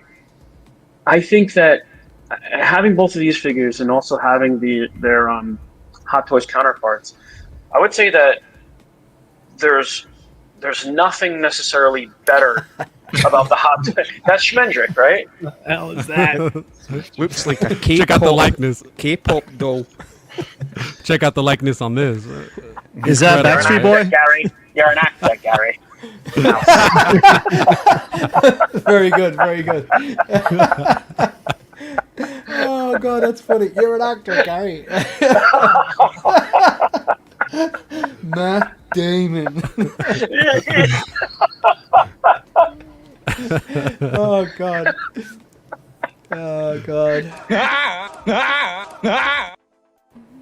Sorry, Mike, who did you... No. What I was saying, they both have Hot Toys counterparts, right? And I think that this is a vast improvement over the Hot Toys Superman in a way that you could argue the Inart Batman isn't. Both of those figures now, they both came out around the same time, and they're comparable. So I'm going to snap the Batman and keep the Superman because it's really the only one in the market like it. Okay. All right. So Marco has about 10-15 minutes left, so we're going to let him go first on this one. We're going to, you know what we'll do? We'll start with Mike, and we can work up to Marco. We'll be Marco in about a minute or two. So we're moving on to the third snap of the evening. You didn't think it was going to be that easy, did you? I can't even remember what this one is. I just wanted to use the clip. It could be very easy. Okay, so this is, to make it interesting, it's Aragorn or the 4-pack. Oh, so gosh. Maybe you're only so-so on the 2019 Joker. Maybe you're able to compartmentalize that there's only one movie. Or maybe you're also a diehard Lord of the Rings fan. Or maybe you're a fan of both of them, but just kind of in the middle of both of them. So are you going to snap Aragorn and never own it? Or the 4-pack? I think this is going to be an easy decision for most people, actually. But look, we're going to start off with Mike. All right, I'm going to snap Aragorn. I love The Lord of the Rings. I despise these Joker films, but I can separate and say that I really love the look of this Joker more so than the Aragorn figure. I It's thought just you were me. going to say Don't kill me. I can separate them out and sell them for a small fortune on eBay. Yeah, part them out. Jose. I think I might echo exactly the same thoughts. I do love the movies, but I don't need the Aragorn. But I do love those movies a lot. I think I'd get that 4-pack because I want that bathroom dance Joker. So, yeah. Even though I like the rest too, but the bathroom scene, yeah.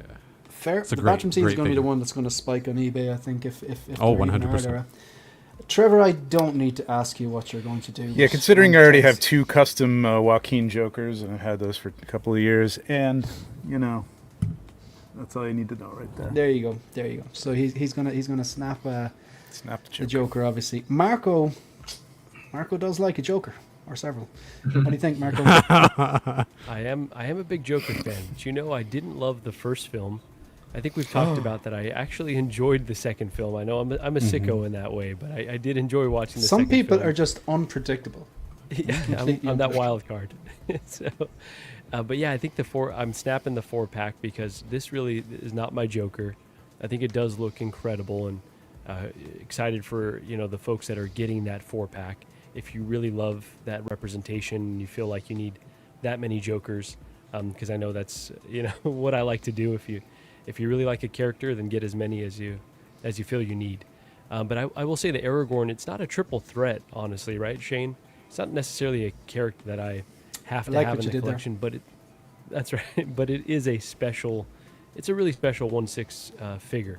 Like that was a really great unboxing experience. All the little details, like we were kind of seeing with the Paul Atreides, with the backpack.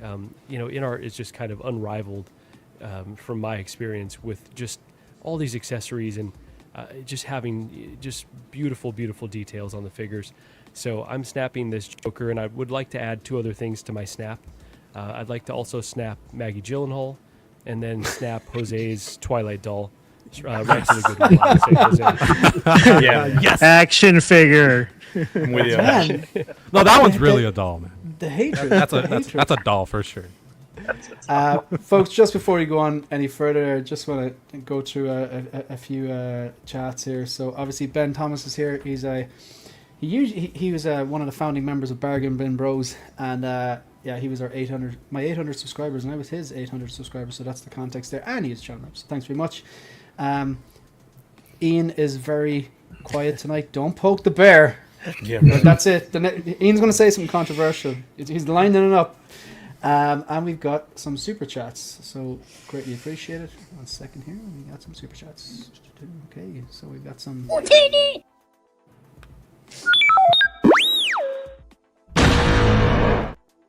Okay, so we have. I'll just read through some of these. And again, folks, this it's all gonna be added up.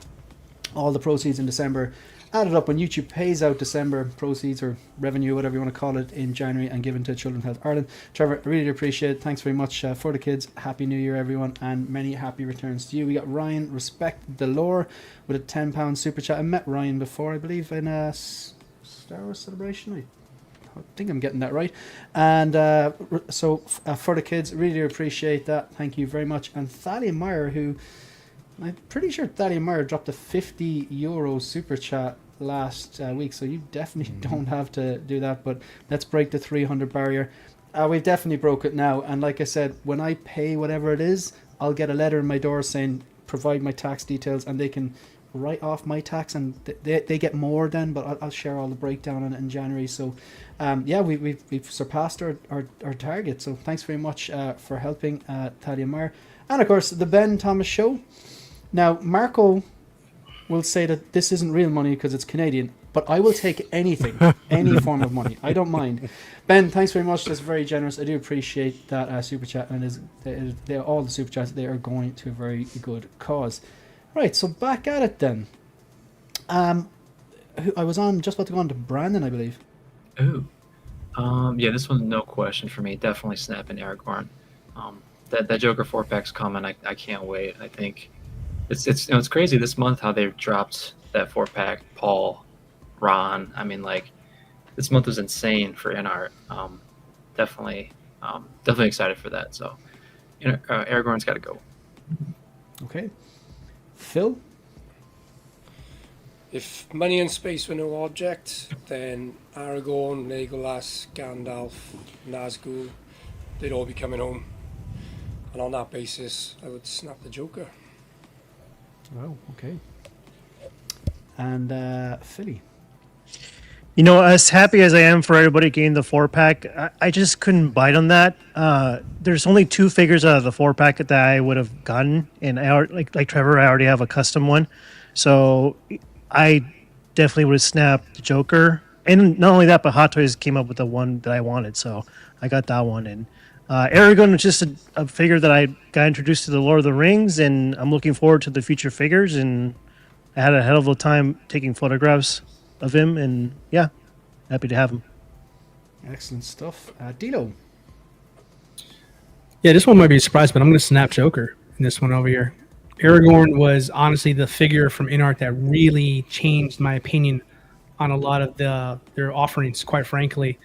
Probably my most surprising figure of the year, because I pre-ordered it because the proto looked so phenomenal, and obviously a lot of people didn't like it after it was released. They said it was a downgrade from the original, and you're probably right.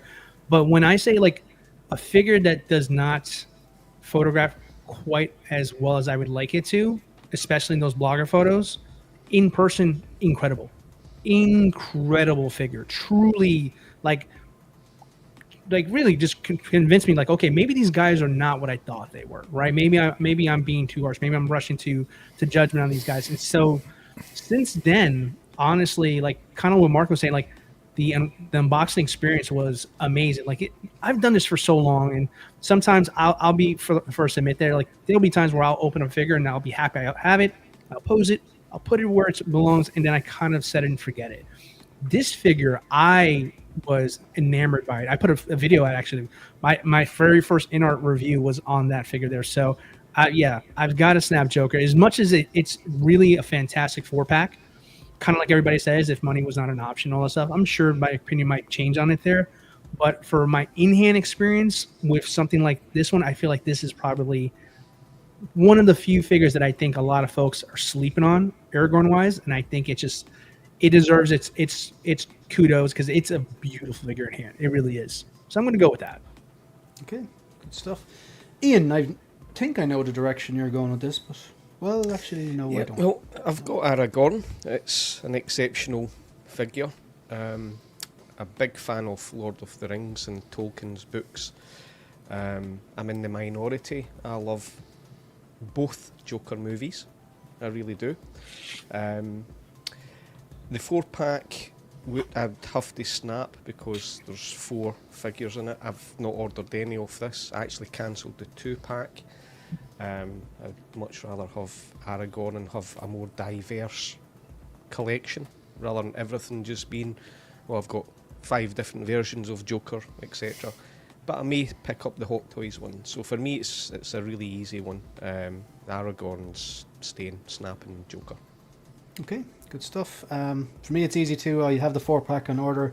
I won't be getting any Lord of the Rings figure, even though, like, I think the trilogies, it's definitely a cinematic masterpiece. Is one of the greatest trilogies ever made, and a massive amount of people think it is the greatest trilogy ever made. And yeah, I might argue with them. So yeah, I snap Aragorn, even though I think it looks great, and I have the 4-pack Joker in order, so it just makes sense.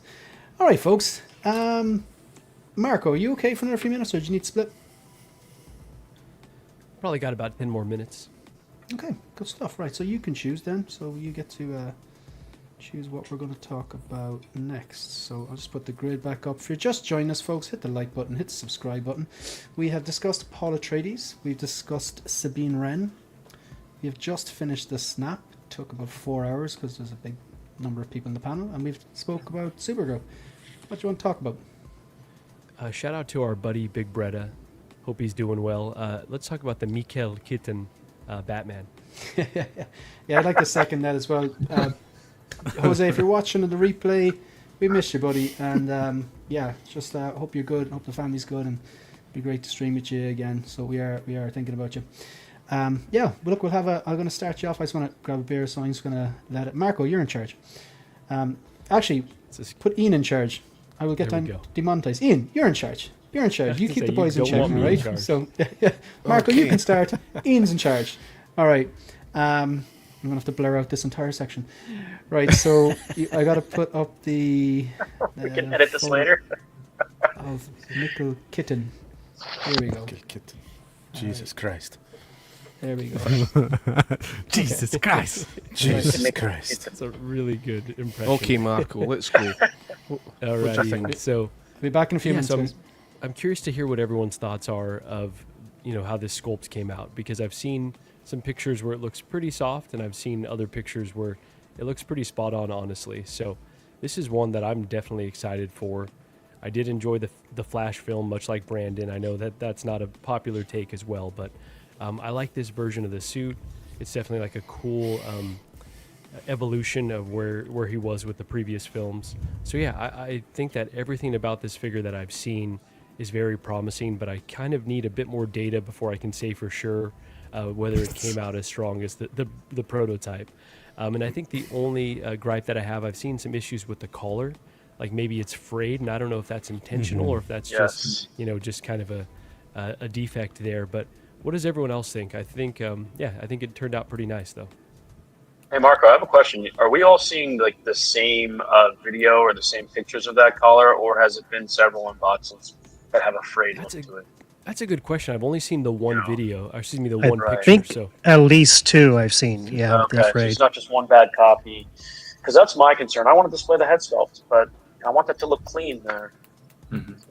Well, I was talking to Jose the other day and Calvin, where this would be a perfect opportunity for. I know it wasn't part of the actual, film, but maybe it'd be a perfect opportunity for a customizer to make a nice, cool neck collar that you can put in aftermarket. I think that would look really cool for someone who does that kind of work. Right? Doesn't seem like it'd be the hardest thing to do.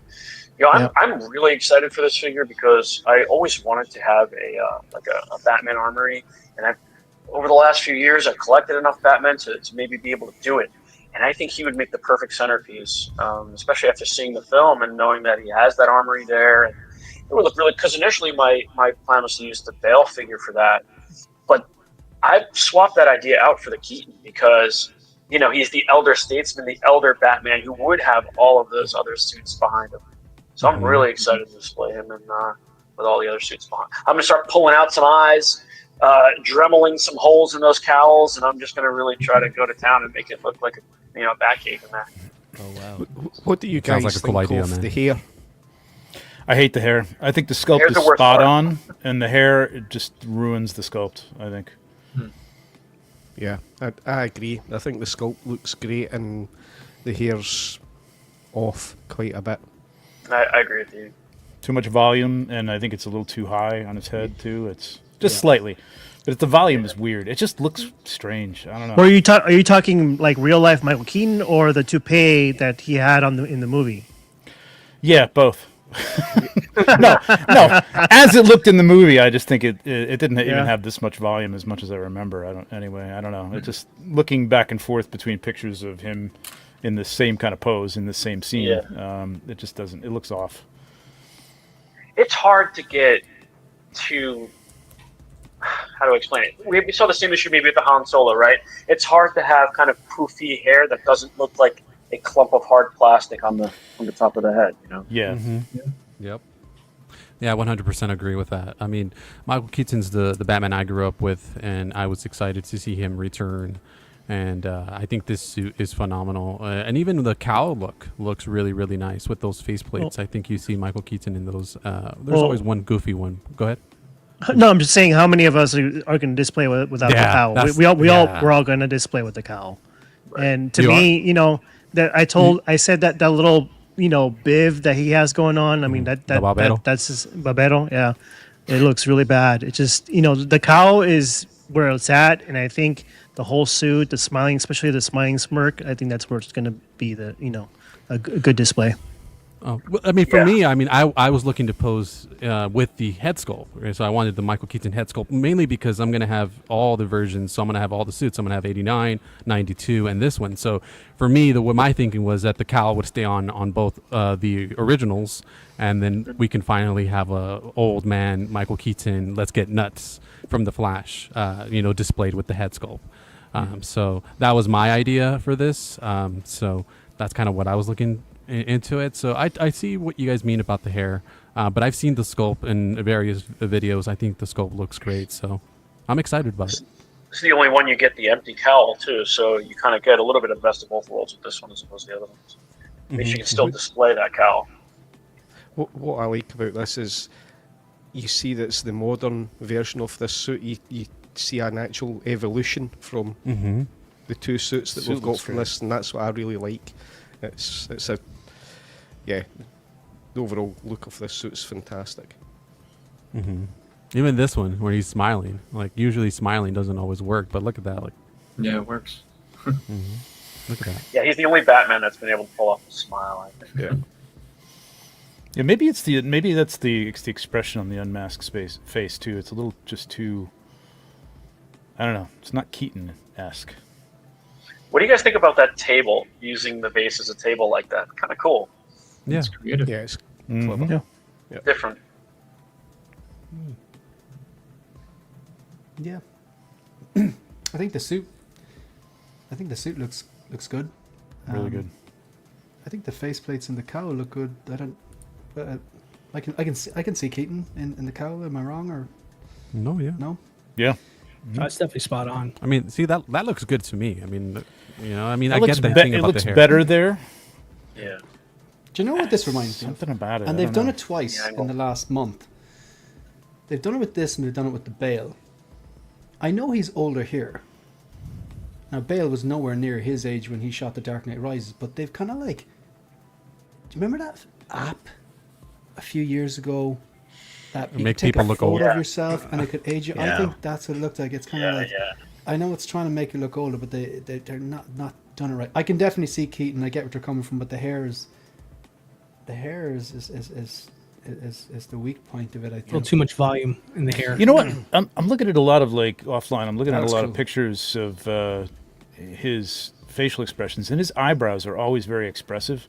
You know, a lot of times the one is up and the other one is down. You know, he's doing this type of thing. You know, and there's none of that in that sculpt, and I think that throws it off. I think it just doesn't look like him for some reason. Also, not a hint of black eyeshadow here at all.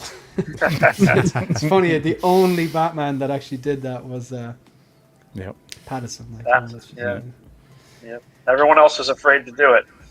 Yeah. I don't know why. I thought it was cool. When they did it. I'd say a few of the panel members are picking this. I'm not. But who's picking this up? I'm getting him. Yeah, I'm definitely getting it. Does anybody else have like a fandom for like Batman Beyond? Yeah, he's great. Yep. Mm-hmm. Like for me, like the movie itself, like this is a very forgettable movie for me, if I'm being perfectly frank. But Keaton, like a lot of us, Keaton is my Batman. I grew up with there. So for me, like, how do I pass up on the very last performance of Michael Keaton as Batman? Right. It just feels like even how you feel about the movie itself, I feel like you almost owe it to yourself as a Batman fan to pick this one up here. If you're Oh, a fan yeah. in there. So for me, it's just like Yeah. I kind of echo what Jose said a second ago. Like I'm like the sculpted look is very important for me because I kind of want to display mine that way. Just kind of like the evolution of Michael Keaton's Batman throughout the years, and for me, it's going to be that Batman Beyond. Yeah, Keaton man. for me there as well too, because Yeah. that's always been a dream of mine to have a Batman Beyond movie, and I always wanted Keaton to come back for that. See, that's how I always kind of looked at this character. You know what I mean? Yeah, Like, I'm so excited for that. D'Lo, you could throw him on the armored Batman too. yeah, for sure. I mean, you've got the Batmobile. I mean, it's perfect there too. I mean, there's a lot of potential with this one here. I agree with everybody as far as like the hair. That definitely is not as strong, and I can already tell, like just looking at it from this particular photo, that there's going to be some kind of like lining when it comes to like Zigzag. the zigzag. Yeah, thank you. The zigzag that we saw with Bale as well too, but probably not as bad, hopefully. But I mean, all in all, though, I just feel like from a nostalgia standpoint, I feel like this is a figure that, I can't pass up on. I got to get this one, even though, like I said, not crazy about the movie, but he is Keaton, and this is the last chance we'll ever get as a Keaton. So I think I just talked myself into buying this one here. Yeah, I mean, we waited almost 30 years for him to come back, and Yeah. we got very lucky that he came back, and he did an awesome job. I mean, I loved that part. It's the best part of it. For sure. Yep. Okay. Anyone else have anything to add on this? Okay, I think it's time, folks.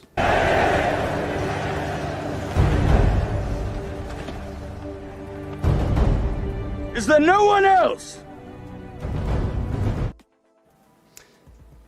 Now, things are going to be a little bit different today. So we've got 10 people. Now, Mike has actually made the decision for me here now. So I can't take part because I've made the questions, and because Mike isn't on screen, I understand he's doing something there. So I need 2 teams of 4. So I'm going to split you boys right down the middle. Okay? Am I going to mess it up if I jump out of here? Oh, do you know what we're going to do? This is, Am I oh gonna my screw the god, this is numbers? going to be brilliant. This is going to be, this is going to just had a little brainwave. Jose, Yeah. you're captain number 1. Okay. Phil, you're captain number 2. Because Jose was making the questions. Phil was the quiz master. Myself and Mike are going to, we're going to just watch and enjoy. Referee. And Jose, Referee. Yes. Oh yeah, exactly. Jose, we'll do. What we'll do is, I got a number in my head, and we're gonna let Jose pick, and then Phil pick, and whoever gets the closest number is gonna have first pick in their teams. You're gonna pick teams, okay? Okay. So, it doesn't really matter because let's face it, you get one of these questions right, you win. But Jose, what number am I thinking about? 17. Phil. You're on mute, Phil. Sorry, 76. Okay, the number I was thinking about was 99. So, Phil, you get first pick. You got to pick your team. Put together This is your gonna be like- Avengers. You need to pick 3 people. It's going to be like gym class in 3rd grade. Everyone. Right? I thought the same thing, Trevor. Gym class. I will confirm that because I've been teaching gym that does happen. They pick their friends first, and then they pick the ones that will help them out with the team, and then everyone that they don't know stays. Oh, up the on weakest are last. Yeah. Dodgeball. Random numbers. I'm is good the at way to go. years. I'm good at years. Yeah. That's all I got there. Okay, Well, put your that basis I think picked Shane. Trevor. I Trevor's on think the team. we. Oh, thank you, Phil. I think we Marco needs to jet. So Oh, I right, don't think okay. we I'm can going pick to mess it up if I Okay. if I No, jump it's 4 out and of 4, here. I think, right? No, because Mike can Perfect. Okay. super sub. If Mike's good. Cool. Yes. Let's Cool. do it. I missed it a little bit, but I think I'm playing a game. I'm down. Yeah. Okay, so well, That's all you need to know. all right. Yeah, I guess I'm going to Marco, jump right you just now, let but us yeah, know. Okay. You just let us know when you gotta split. All right. So Let Phil, me you get to out be of here first right pick. now, Shane. Thank you for having me. Happy holidays, See you, everyone. Great to Marco. see all you Yeah, you guys. too. And, Holidays. Later, Marco. New Year's Marco. Marco. Seeing you, man. We got to bring back Take the care. Dragon Later, Bin guys. Bros. Thanks Yeah. for Let's Yes. do it. We'll Bring make it back. happen Bring it soon. back. All right. Later, guys. Later, Marco. Yeah. Does Okay. anyone know on streamer? Sorry, I keep interrupting. Does anyone know on streamer? Can I actually move the orientation so I can kind of Yes. like almost? Okay, Grab. what do I have to do? grab the image and just drag it. screen? No, yeah, on the screen. Yeah, just drag okay. the person. There you go. Okay, so you switch. Okay, so if I want to go in the middle here, and can I put like say Phil in the bottom left? Then I can I? So if I put Phil in the bottom left, okay, and then I put Jose in the bottom. Okay, grand. So when you assemble your team, I'll actually be able to kind of put them in some sort of an order. Okay, Phil, come on, who are you picking? Okay, so Trevor. It's a pity pick, but I'll take it. No pressure. You move Trevor over there. Okay, cool. Okay, that's handy. All right. I will pick, with my first pick, I will pick Ian. Okay. Philly.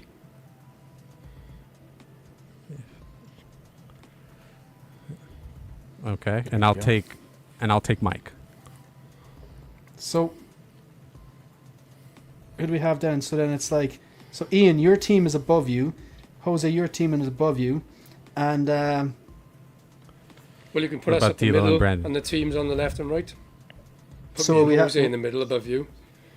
Say and then again? put the team. If you put me and Jose above you, and then the teams either side of us.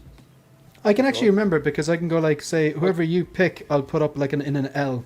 Just you know. Okay, whatever. Who are you picking? Do you want to just leave them like that? Yeah. Yeah, may as well. Easy. Because I don't want to hurt anyone's feelings. Someone getting picked last. Right? It's not cool, man. So Phil, He's like gym class. your team is Phil, Trevor, Philly, and Dilo, and then Jose. Your team is above you, and then Brandon. Okay. Okay. So, all right, we good to So go. how's this gonna work? How's it gonna work? How's this though? gonna Explain work? it to me. First of all, Yeah. I would like everyone on the panel to switch Private over chat. to private chat.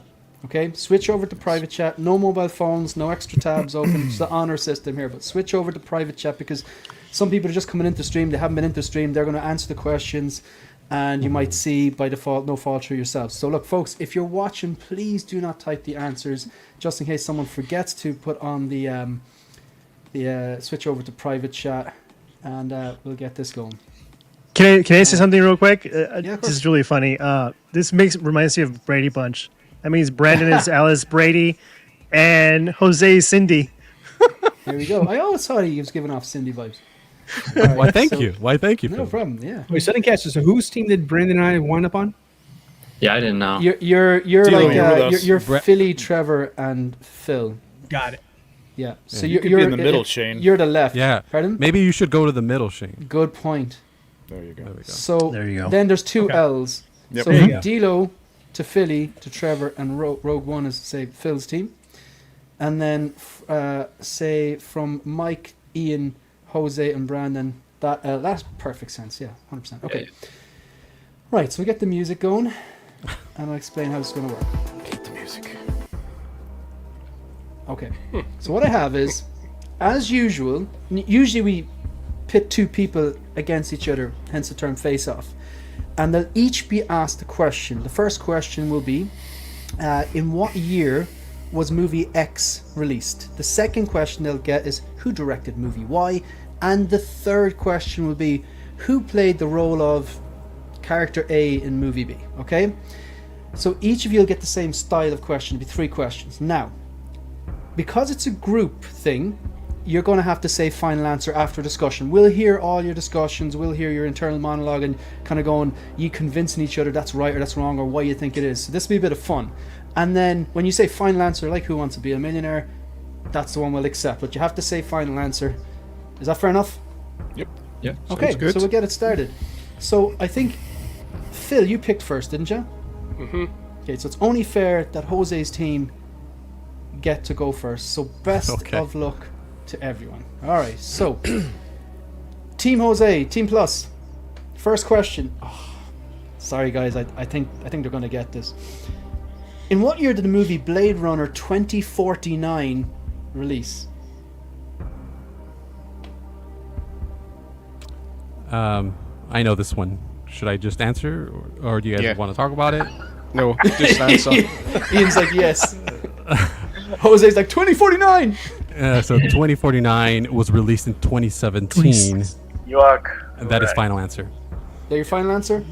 That is They've correct. got a point. So 1 point in the board for Team Plus. Okay, the Rogues Gallery, your question.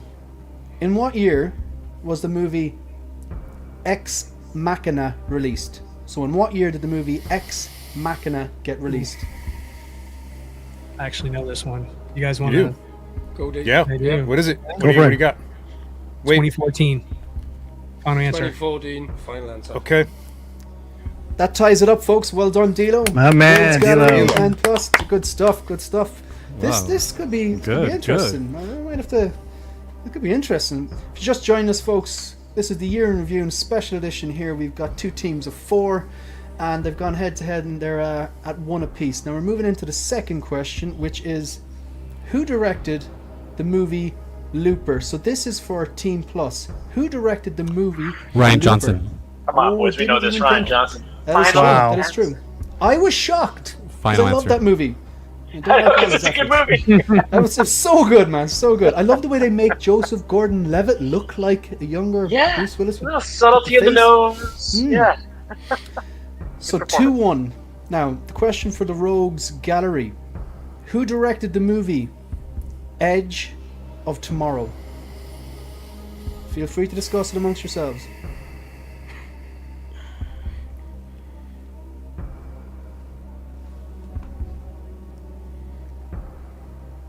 I have no fucking clue. I know the answer. Does anyone know? I know the movie. Sorry, just yeah, I know don't. the Dilo, movie. No. you got it, On me again? This I is, usually am terrible at these types of things here. Tom Cruise, right? That's just Tom Cruise. No, yes, the one with Tom Was it? Cruise. Well, yeah. Blunt. Doug Lyman. Final answer. Holy shit. We Wow. have a Dilo. new Great movie. fact. Wow. I am Dilo, so wow. impressed. Hats off. I surely have Come a on, clip Dilo. for this. I surely have a clip for this. You got your batch, Jose. I'm just saying this to Team Wow. Plus. The Lord tells me he can get me out of this mess, but he's pretty sure you're fucked. Or maybe not. It's 2 a apiece. work It's cut out 2 for us. apiece. It's Is 2 that a apiece. bead of sweat there, Jose? I see a little bead of Hands sweat up. there. Going. Stop Listen. trying to manipulate the situation here, Philly. Please, I'm- come I'm- on. Sportsmanlike. That's right. All I'm gonna say to the Rogues Gallery is, you come at the king, you best not miss. Okay, so who played the character of Madeline Swan, Dr. Madeline Swan, in the movie No Time to Die?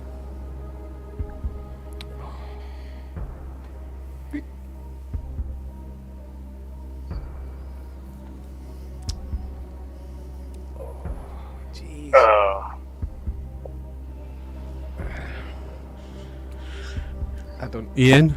No Time to Die was the last one, right? I can neither confirm. Guys, No, that was the most Okay, recent. so yes, it's the most recent one.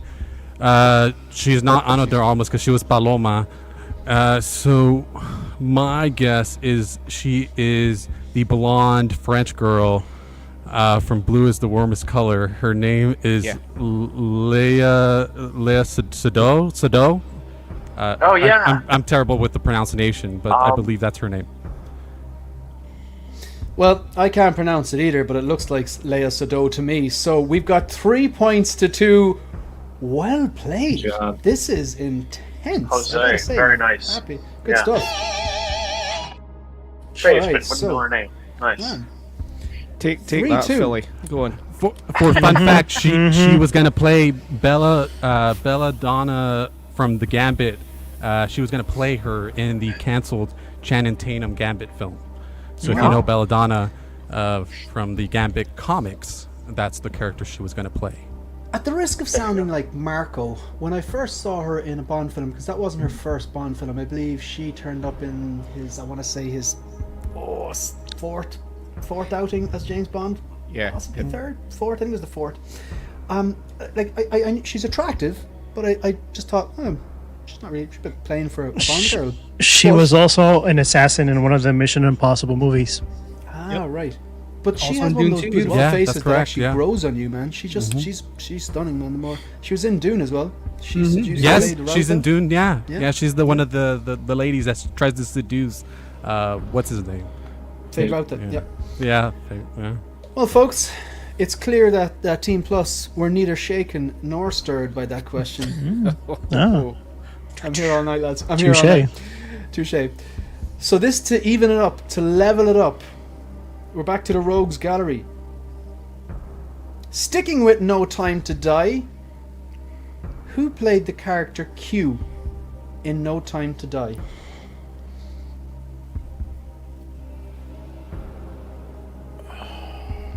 Dame Judy was not around.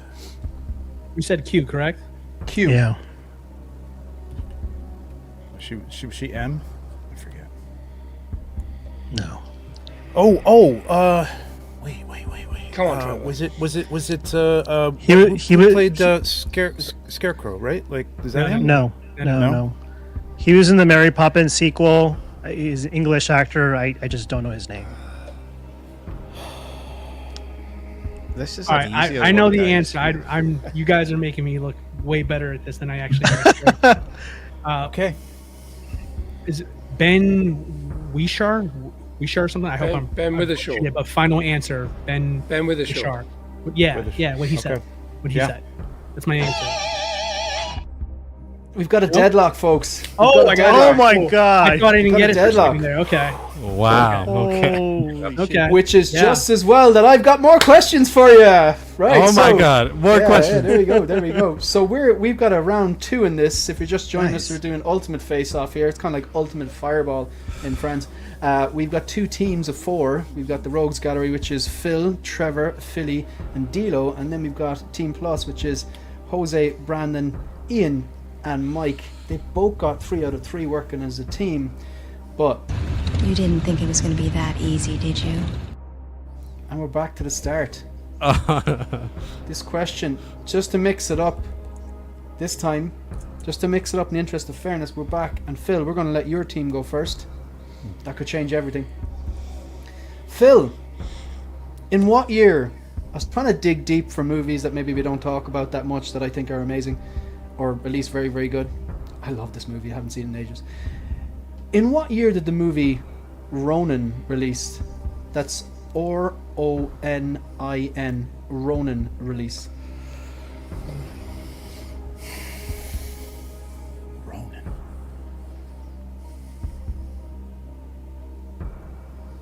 So this is for Phil's team. Is that the Keanu Reeves one? No. Cannot confirm. Or is it? tonight. I don't know. I don't know. Maybe. Don't No. Sorry. No, It is Robert the De one with Niro. Jessica Rabbit. Robert De Niro. Oh, and yeah, it sorry, has sorry, the sorry, Skarsgård guy, the dad, the Skarsgård dad. Okay. And then wasn't cheating. the French guy. Sorry, misread that. French guy. All right. Yeah, I mean, was this 90s? No. Yeah. I just don't know what year. I'm trying to think here.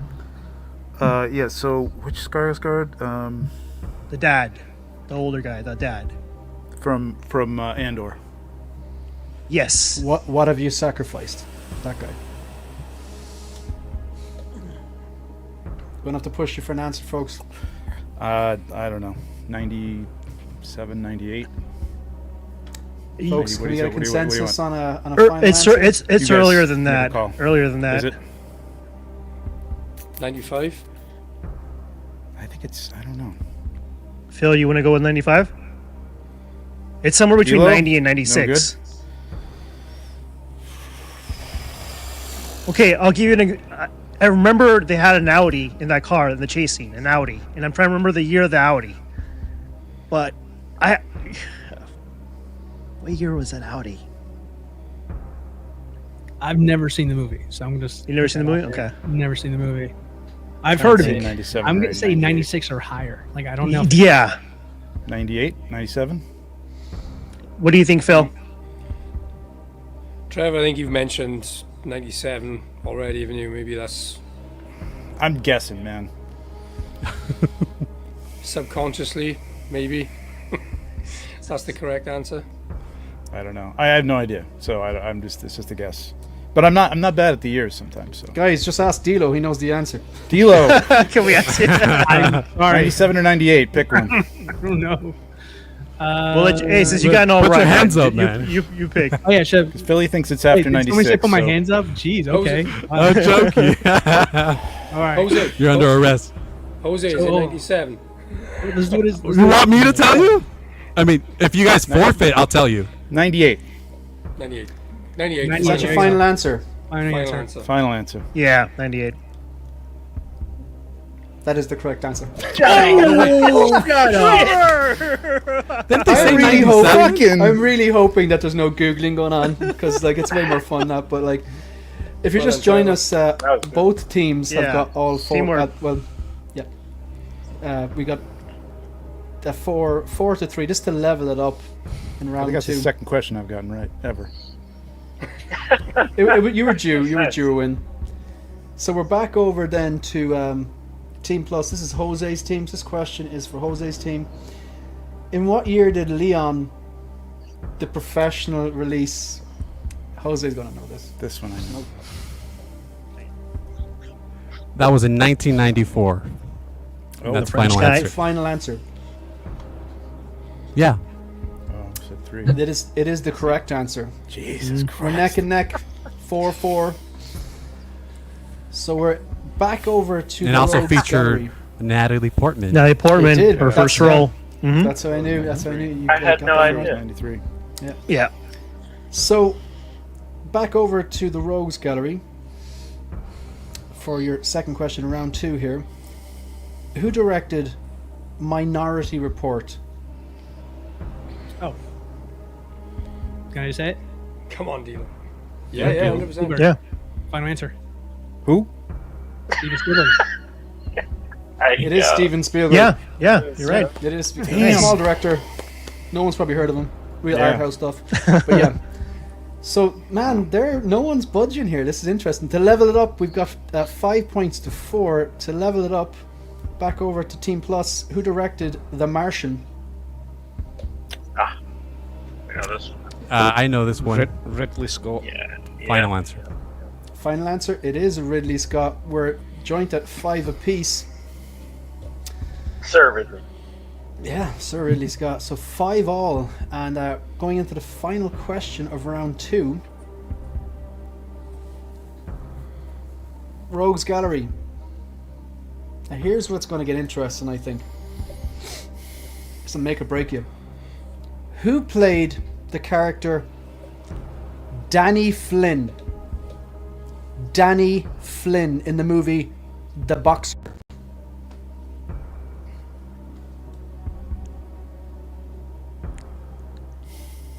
I've never seen that movie. I remember the movie, but I can't. It's an epic movie. Very good. Was getting mixed up Was with the box and the fighter.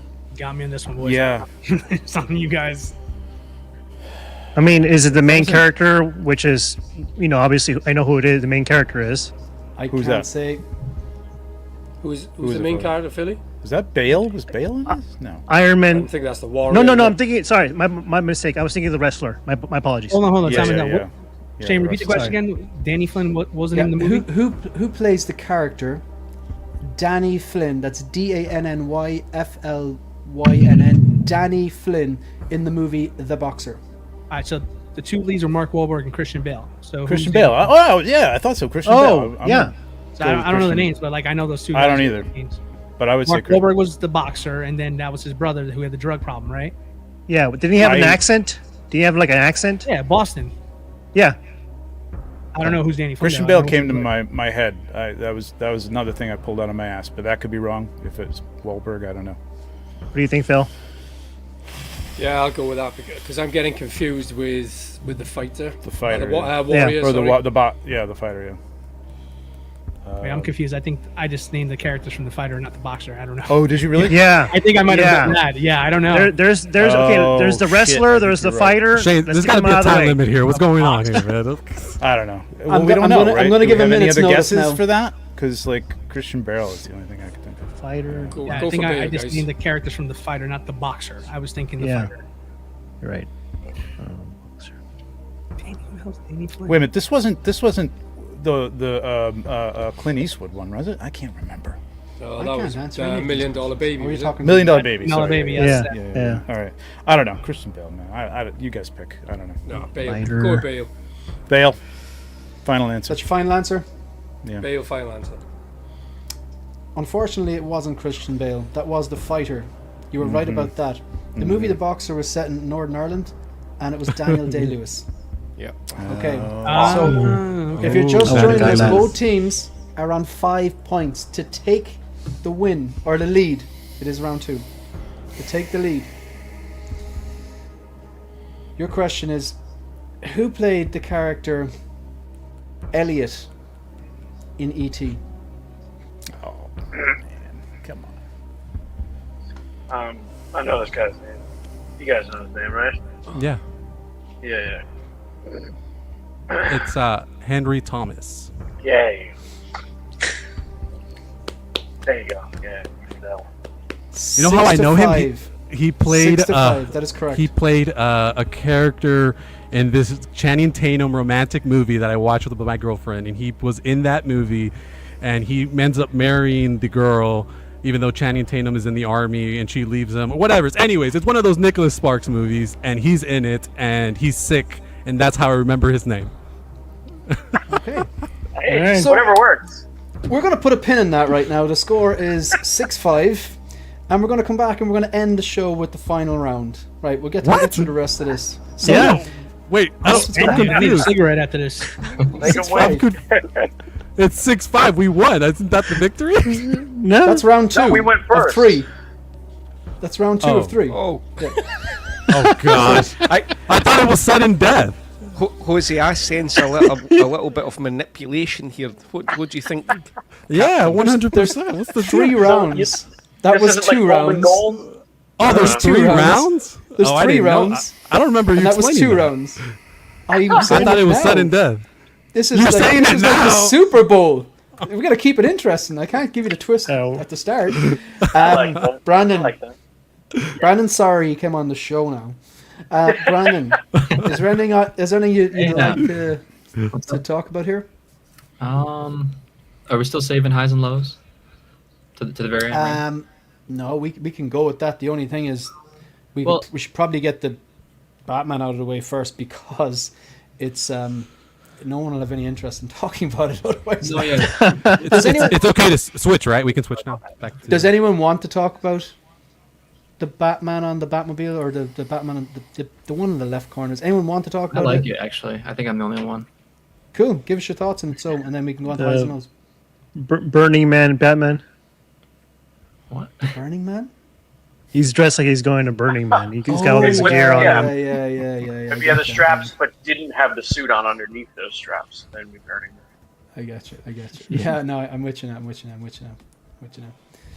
So you like it? Yeah, I think as far as like the suit, I mean the suit is so unique. There's nothing like that. Like I haven't seen a Batman suit like that. So that's one factor about it I really like. The blue and gray aesthetic, a classic comic color scheme for Batman I love too. Of course the movie it came from wasn't, received well, but like I said before, I enjoyed it. And the opening scene was pretty sweet too. Like it was lots of movement. We've seen Batman in daylight was really neat. Of course the cowl, like that's the subject everyone's harping on it for. And honestly, I think it's okay. I think we've seen maybe worse mishaps from Hot Toys with Batman cowls before, but I think it's fine. I think overall, like the proportions look pretty good. He's, when they first dropped the prototype, he looked pretty chunky and just oddly proportioned, more so in like the legs, and he was just too beefy overall. But I think they slimmed him down just enough. Or if you have him in a kind of standing up museum pose, he looks pretty good. I like the cape. Seems like it's wired pretty well. The mechanism where it's like the cape beneath the cowl looks kind of weird. Like that's more so a gripe on just the design itself, not Hot Toys. But of course the bike too looks awesome. I don't think there's anything like that. Like I think it looks great. I think I'm gonna wait to see what some customizers are gonna do with this, because I know there's some customizers who's gonna tackle a custom sculpt soon, and mouth plates, and I know that 2.0 BVS suit face plates will work with this as well. But yeah, I think this is a piece that we'll kind of wait and see, because I'm definitely more of the custom guy. I like to find Batman customs to make it better. So for someone like me, I think I'll wait and see, with the customs market to see what people create, and yeah, I'll probably piece them together to make a pretty dope Flash Ben Affleck Batman. And will you so you'll get custom mount plates and stuff like that? Will you get the bike? No. Bike would be too much space, but just the suit. Okay. Anyone else keen for this? I think me and Brandon were the only ones on the internet that were like not hating on it. I think me and him were talking the other day. No, on the internet. I was telling him I don't hate the suit design as much as everyone. To me, it's just like some dude that got a bunch of armor because he's on his bike and it's a high speed bike and whatever. That was the look they went for. So. I mean, I say a dude because it's not Ben Affleck; it's a stunt double. Yeah, that really threw me, man. And I'd be so annoyed if I was like a diehard fan of Ben Affleck and I was a diehard fan of this movie, and next thing you get Joe Blogs on his bike. He needs all that armor because as soon as you go to turn that bike, you're going to fall off of it. Yeah, he needs the armor. This is Ian's argument with the turning radius. But Yeah, I'm a like Batman completionist. I'm going to get it too. I'm getting the bike and the Batman, and it's it is what it is. It's just this is the last time he's probably going to do that role. Yeah. Can you just get the Batman, or is it just a two-pack? Yeah. I do like this suit. It's just the clips, sort of whether the armor clips and the like holes the honeycomb in it. thing. Yeah, if they were solid, I think I'd prefer it a lot more rather than that. Oh yeah.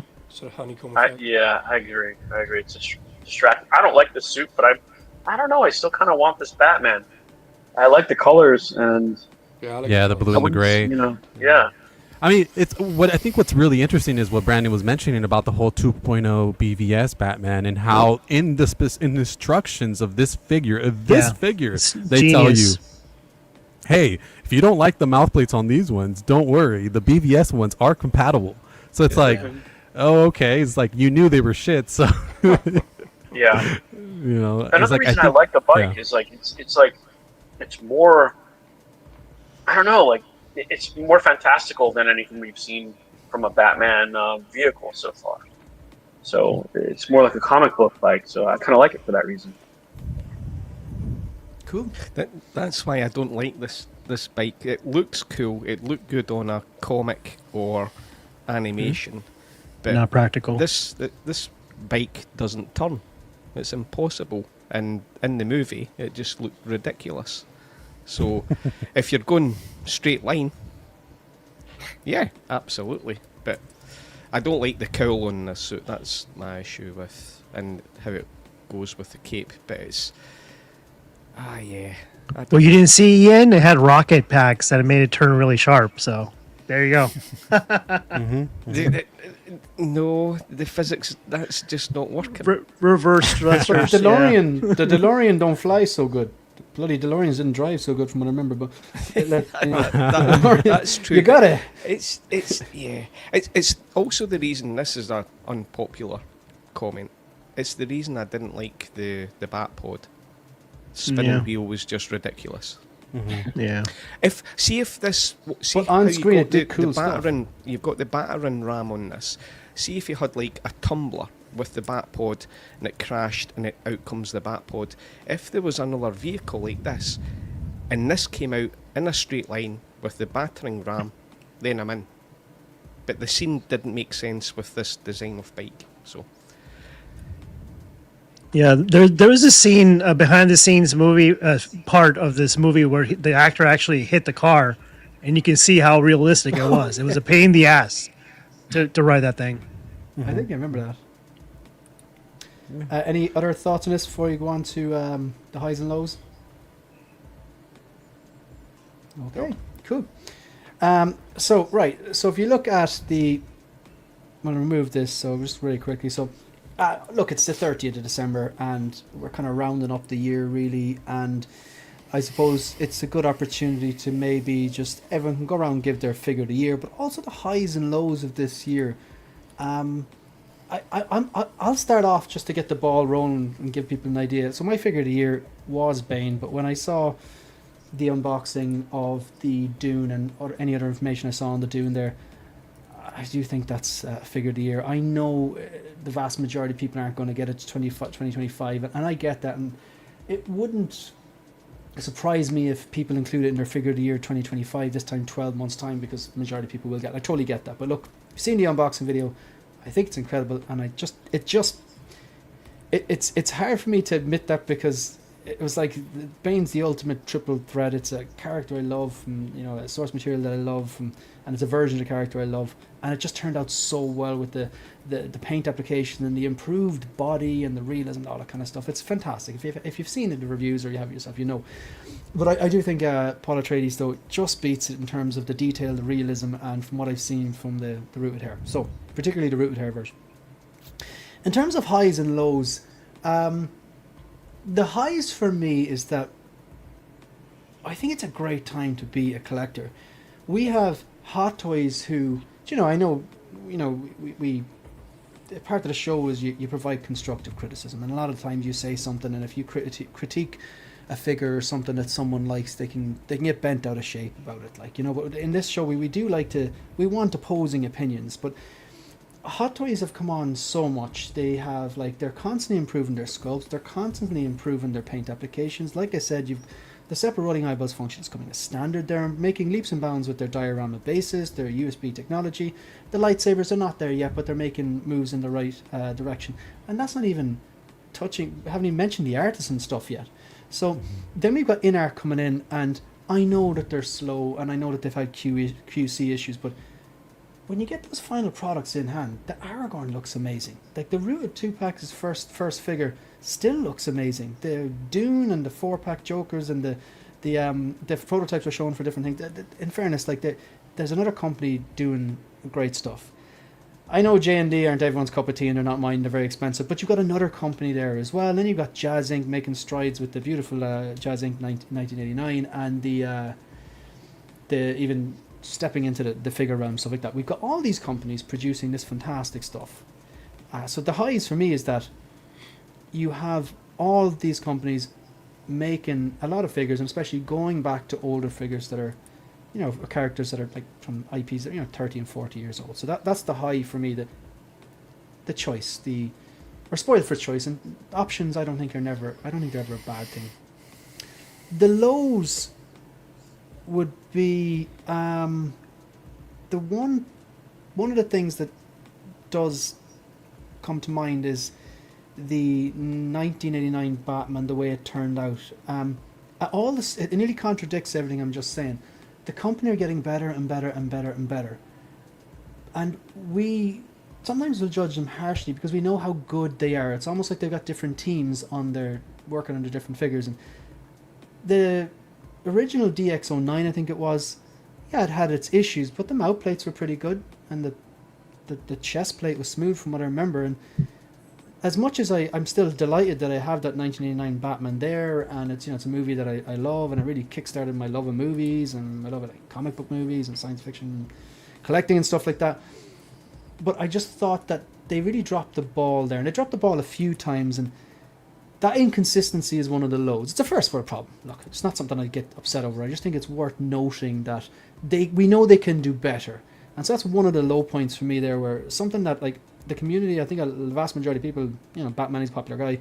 A lot of people around our age, they're into the 1989 Batman, and I just felt they could have done better for that, because of they could have done a better cape, better likeness to the mouth plates. The suit was overly textured, and I still picked it up because I can swap out the cape. The diorama base is incredible.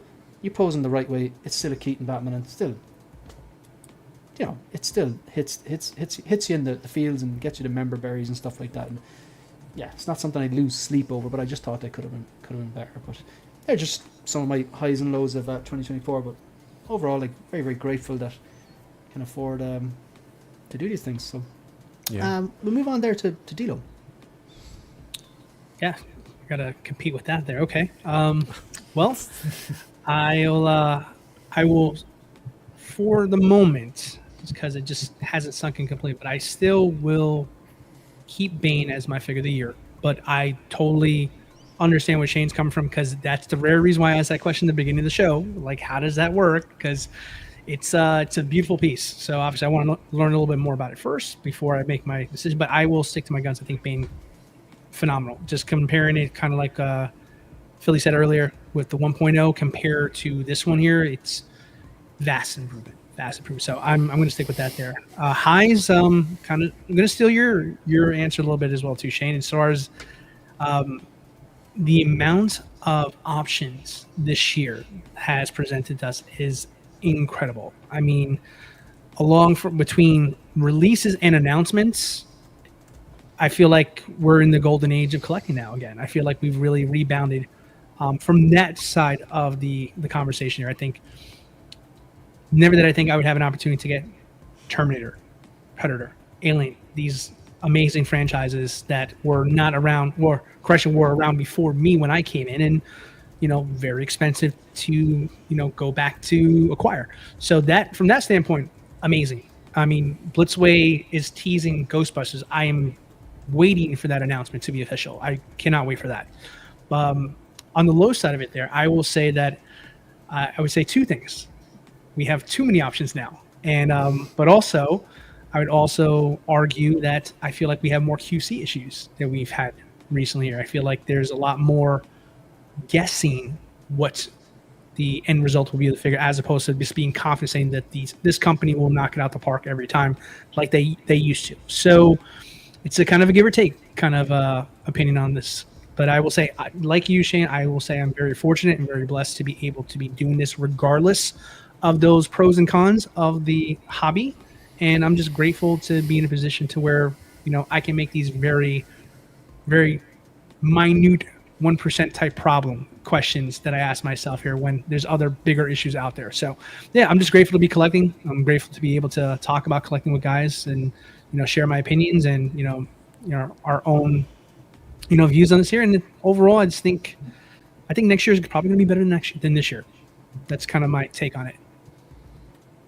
Yeah, excellent stuff. Yeah. Very well said. Yeah. Do you want to go next, Jose? Or yeah, I mean, to kind of piggyback on what you guys were both saying. I mean, I think they're showing hints of kind of the next level of Hot Toys, right? Where it's gonna go, how good they can be, and then there's the few of them where they take shortcuts, where they kind of just throw it out there just to throw it out there, because it was already announced and they just want to get done with it. And the 89 that you were mentioning, Shane, I mean, imagine it would have came with a draped cape that is beautiful as the Jackson, and it would have come with a cowl that was as beautiful as the Unreal one that we've seen around a few people getting.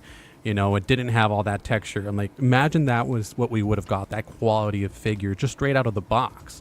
And I'm pretty sure Hot Toys is capable of doing that. They just, for whatever reason, didn't. And I mean, there's all these things about whether they're biased to DC, whether DC doesn't sell well for them, and they just put it out just to put it out.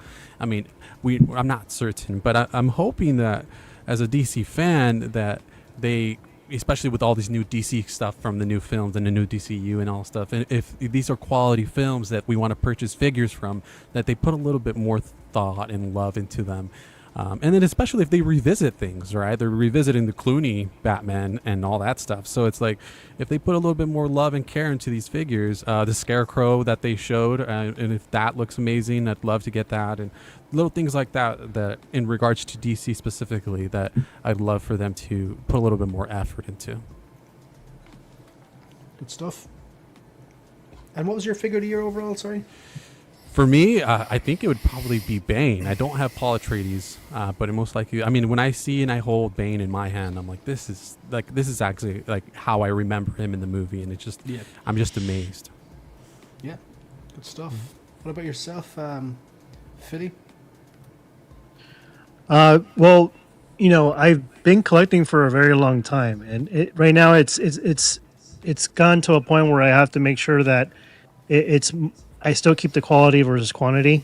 And, when figures come in, I'm usually a little behind because I have so many pre-orders that, I'm barely just going to get the She-Hulk tomorrow and the Lady Thor tomorrow. And those figures have been out for quite a while.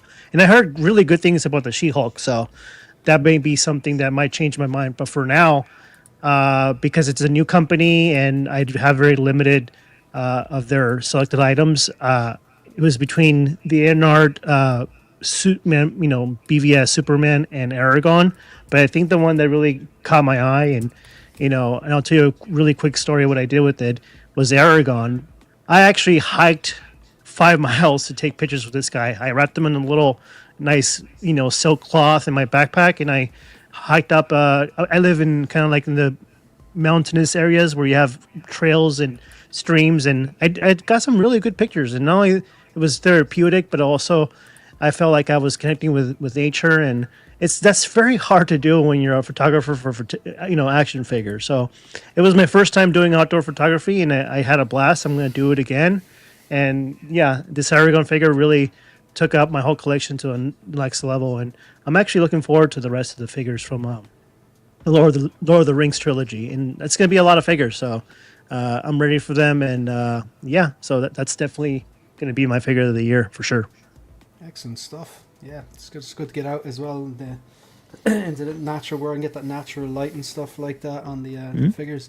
And what were your highs and lows of the collecting year? Yeah, when I said that I'm trying to focus on quality versus quantity. Right now, you get so many figures coming in that you kind of lose the whole experience of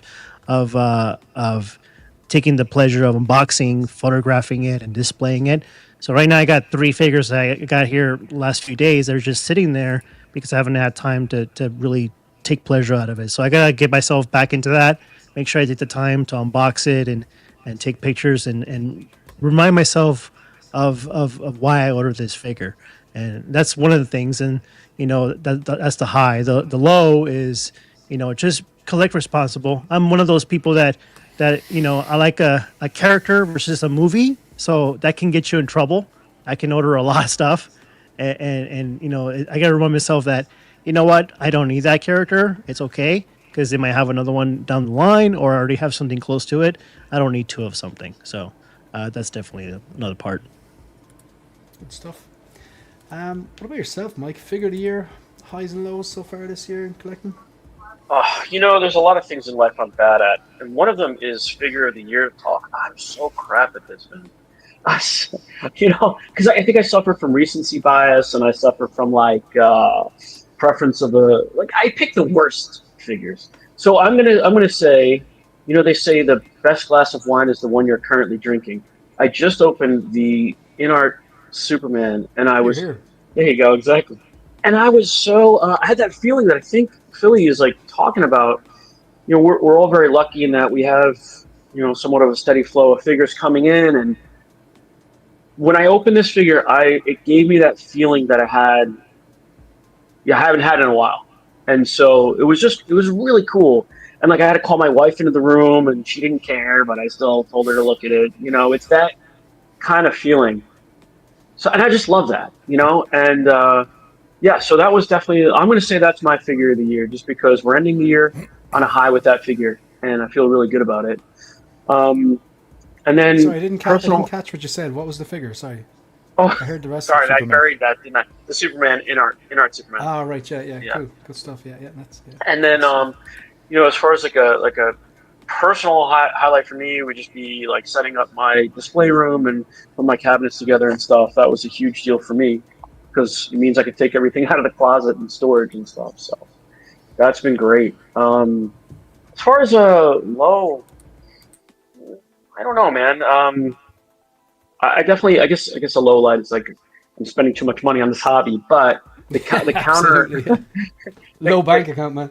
That's my low light is my bank account. But I will say the flip side of that, something I've learned or gotten more comfortable with in the last 6 months, maybe, is sometimes it feels really great to say I'm not getting something. It feels almost 100%. As good to not order something. And you feel kind of proud of yourself. You feel accomplished that you are not maybe the man you were a year or 2 ago, or you're what's another $300? And it's you feel like you can say no, $300 is a lot of money, and I don't like this figure enough to spend that money on it. Not getting a figure is kind of like when you're playing Texas and you fold, and when you see the guy the guy throws over the cards who you would have had to beat, and he's got like pocket aces or something like that. And you're like, oh, that was a good fold. That was a good fold. Yes, yeah, dude. It's a win. It's a win to not get something. So yeah, I know exactly what you mean. That's a good analogy. So yeah, that's my story. Good stuff. What do you reckon, Ian?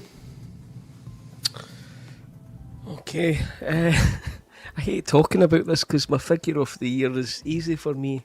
It's my Tauntauns, and I feel very humbled and honoured to be given the signed number 1 of these limited edition, and it's the Han Solo and Luke Skywalker together. It's that and not separate.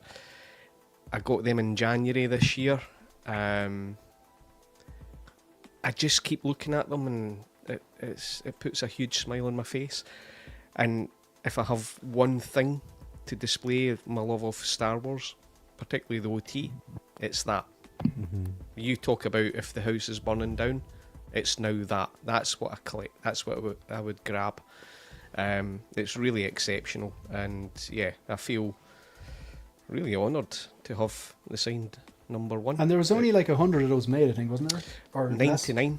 99. All right. Yeah, no, I get that, man. That's cool. That's pretty cool. Yeah. So I love that. Highs. Oh, I've wanted a really good Michelle Pfeiffer Catwoman is my Catwoman, and when Yost announced that he was doing that, yes, there's third party and there's other things, but to get something that hopefully is a good mass-produced Catwoman, that was a huge high for me. Another high is the prize that I won from you, Shane, that you sent, the piece of artwork that came with that. That was that will live with me forever. And you better frame that and put it in your fridge. Yeah, it's all I can say is you'll always have meat in your fridge. If you know, you know, right? So that was wonderful. Two other things. See, everybody knows my love of physical media. You know, I love physical media, whether it's vinyl or collecting 4K movies. Seeing other people dip into getting their favourite 4K movies, that was a huge and I'm also sorry for yes, I know. I think you could put all of us on the full screen.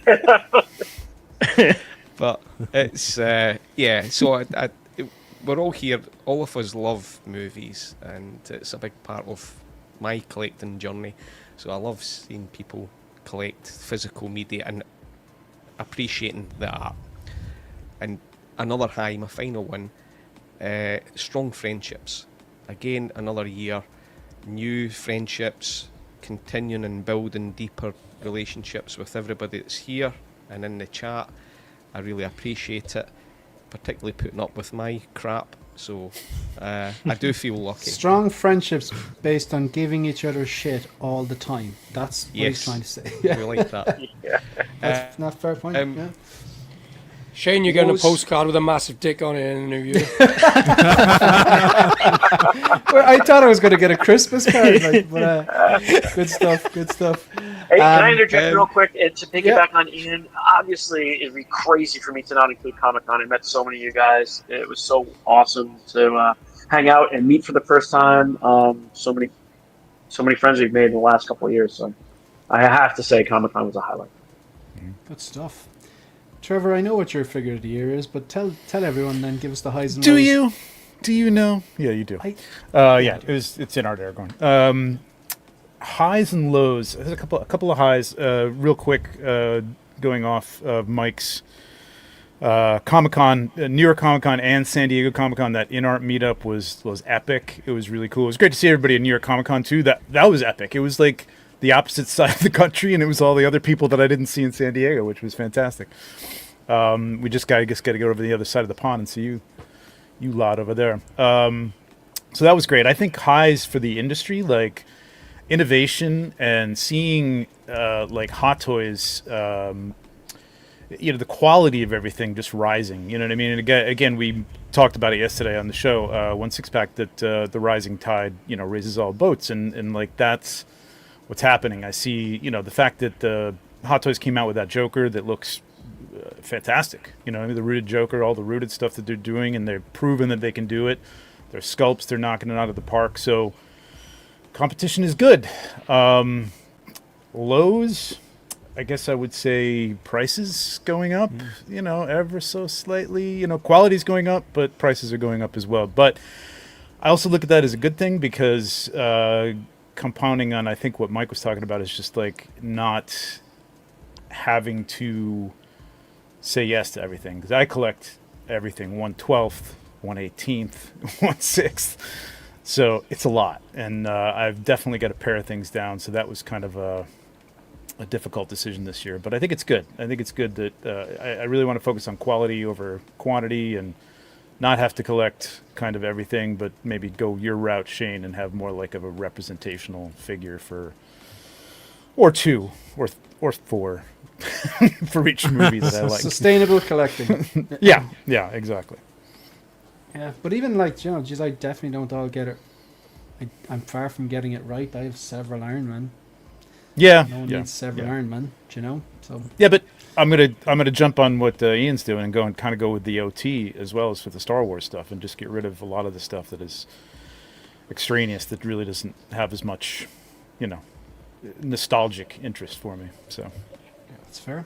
Good stuff. Brendan Salad had to jump out, but he wishes everybody a happy holidays. Yeah, and thanks very much to Brandon for joining me. Kind of we're getting up there. We're nearly done. We're going to go through round 3 and then we'll call it a night. But I just want to. I think everyone has spoken apart from Phil. Figure of the year, to be honest, is probably Bane, even though I didn't order it. I don't have it. But in terms of figure of the year of what I've received, the figures I've ordered, it's going to be Obi-Wan all day long. I think he's a fantastic figure. Disappointments, well, in terms of my collecting, I haven't really been disappointed by anything that's been released for what I'm interested in. TV show wise, The Acolyte, I was gutted at how bad The Acolyte was. Really gutted, because I was expecting so much more. But hey ho, we're quickly moving on.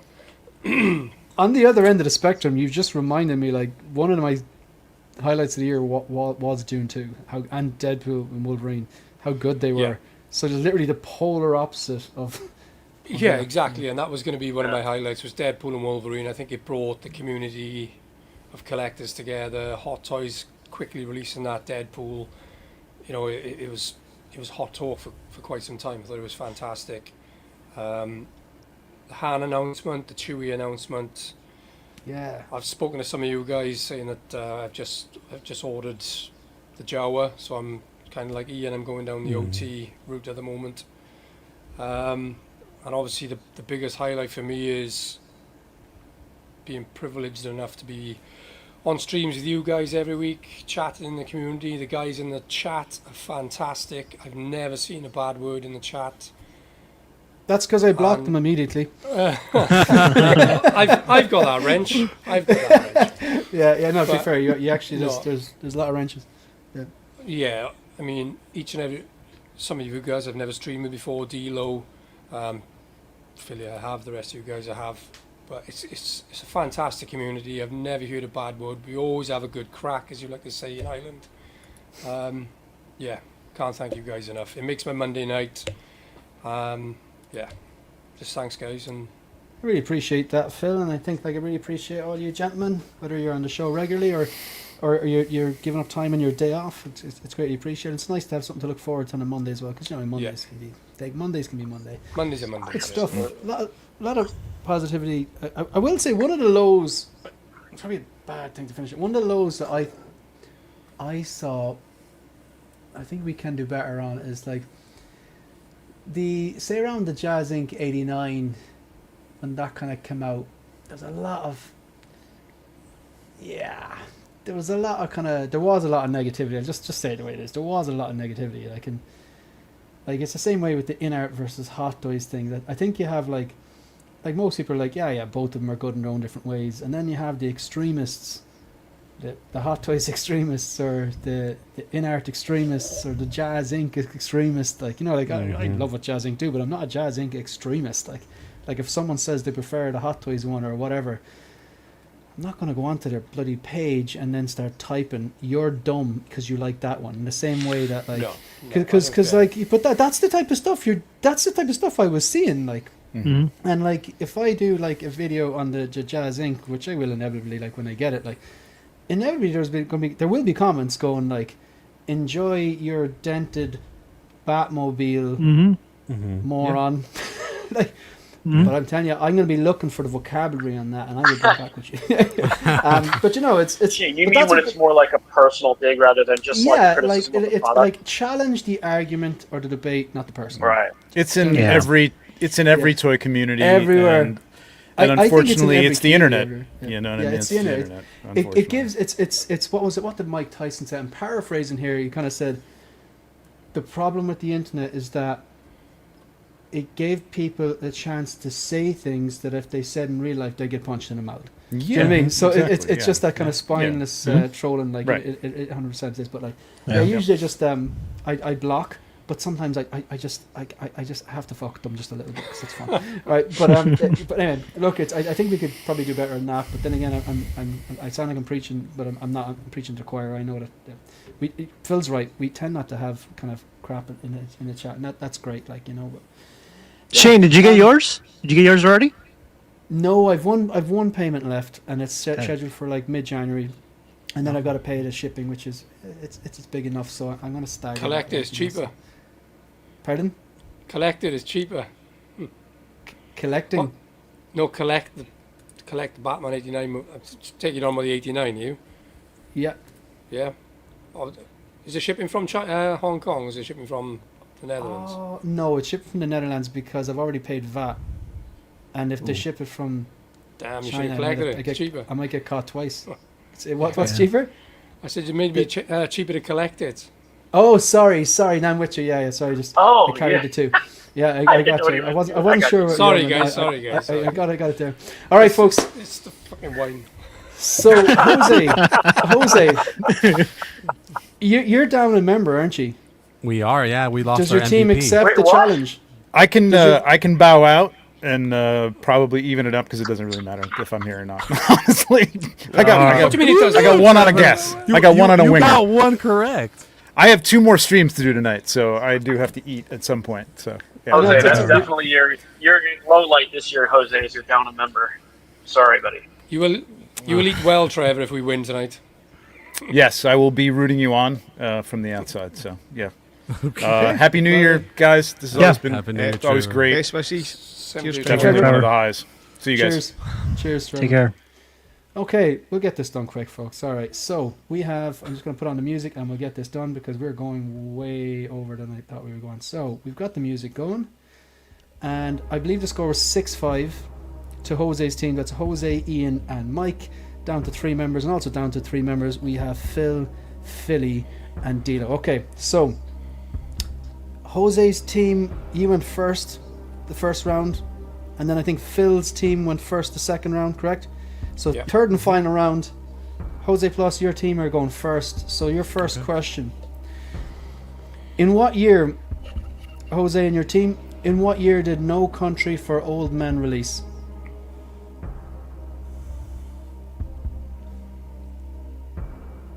Guys? Yeah, I don't know this one, guys. I mean, I just...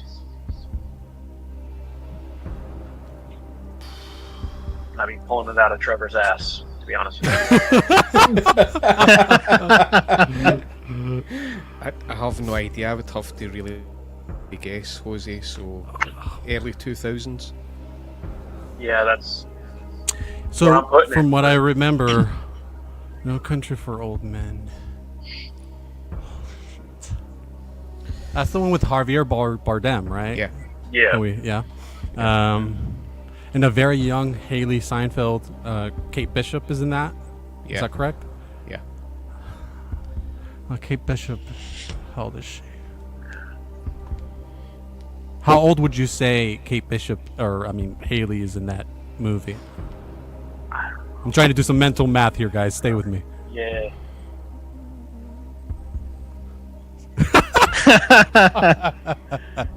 That's funny. Maybe 10. Ooh, oh, you're helping us, Trevor? Why, thank you. Why aren't you swapped over to the private chat? Oh, yeah, we gotta switch over to private chat. Right there.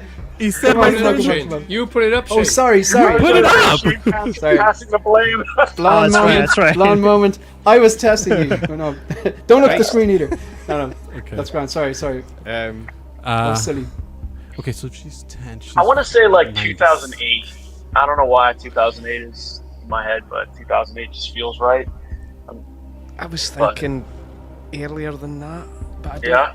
Oh, I don't know. Okay, hold on. We So need she's- To be fair, I think he was actually saying he's right 10% of the time. So I wouldn't read Yeah. into what he's saying. You know. My mistake, guys. Sorry. Okay, I'm gonna have to call you on this. Okay, That's okay. 30 seconds. 30-second time limit. So if she's Oh. 10, okay, if she's 10, she's from 1996, well, that would be 2006, but it's a 1 year later that the movie would have released. I'm going to go with 2007. I think that's a good guess. I hate that you just got that right. It is right. What? 2007. What? That's amazing. Oh my And thank you, Trevor, for that. Okay, So, yeah, right. you're So we're gonna go back to.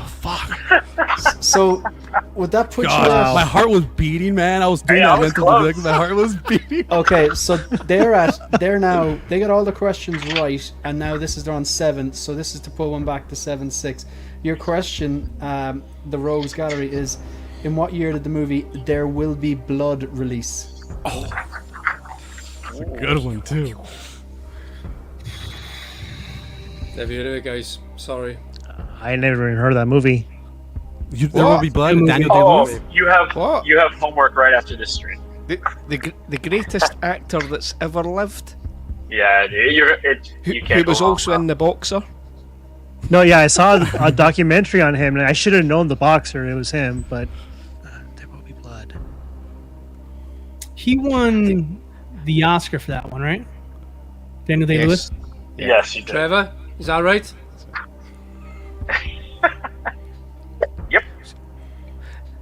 Shane, see if they don't get this right. There should be a Mm. chance to pass over, and we get half a point. Because I know this. We got to I see like this out, this folks. here. We got to see this out. We I can't like change that. it midway. Was this before the Gangs of New York or after? After he came back out of retirement for Gangs of New York. Okay. Oh. I'm He's giving coming it- back out of retirement, right, Dilo? He He's does doing that. Yes, 4 one or 5 more times. time. Yeah. Yeah. He was a exactly. cobbler. Scorsese found him in a hole cobbling in Italy, and he begged him to come back for Gangs of New York. Pretty cool. Really? Yeah. What They were year was both- that, Mike? Hold on, they were both up for. No. Time limit, Shane. Time limit. Come on, folks, giving you Wait a 30 minute, seconds. wait. They were both up for Best Picture that year, so that means it's 2007. Final answer. Come on, D-Lo. Final 1 answer. second. 1 second. 1 second. 1 second. You don't have the answers there, Shane? He's 100% right. Oh, damn. Okay. So Great job, man. we're in the third round. The boys are in the lead by 1. The boys, Team Plus, year in the lead from I believe 7 to 6. Okay, and we're in the second last question each. Okay, Team Plus, you're in the lead 7-6. You've just got 1 on them. And who directed the movie? This is for Jose's team. Who directed the movie Blow? Ian, boys, you remember? Blow Johnny Depp. Yeah, Penelope Cruz. Great Penelope movie. Cruz is in I that just one. can't recall who's. Yeah. I don't remember. Sorry, guys, I don't remember this one. Hands up, guys. Come on, guys. It's a stapler. Ian's like, What are you using that for? Okay, who directed Blow? he's stapling all the clues together. Yeah. Great movie though. I'll give you 30 seconds, folks. Who directed Throw a guess, guys. I don't Blow? care. Orson Welles. Is that your final Orson answer? Welles? Wait, Orson Welles? No, that's way. No. Yeah, I don't know, guys. So that's my final answer. What do you guys think? No, I pass. I really don't know. You miss 100% of the shots you don't take. Just name a director, you might be right. Wayne Gretzky. Wes Anderson. I don't know. The answer is Ted Demme. So T-E-D-D-E-M-M-E. Who is that? Ted, as in a Ted Dem or Ted Demme. Great movie, though. Okay, this is a chance to equalize. It's 7-6. This is your chance to equalize the Rogues Gallery. Your question for Phil's team is, who directed the movie Lawless? That's with Tom Hardy and Shia LaBeouf. And George Clooney, no? No, that's the wrong one. You're thinking, That's a different one. That's Yeah. Batman I'm Robin. thinking of Air. Yes. It's not Tyler Sherrington, is it? Director? Damn. Who directed Lawless? I would have took a year instead.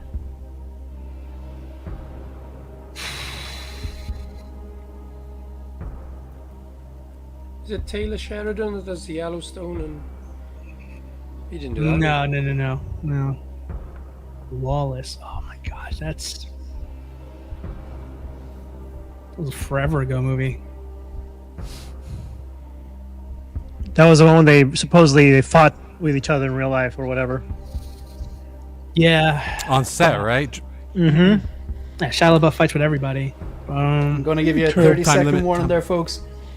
Yeah, sorry guys, I don't know. Guys, I gotta run. Love ya. Take care. Peace. Cheers. See you, Mike. Got me. I don't know. Yeah. I don't know that one. You may as well say a director.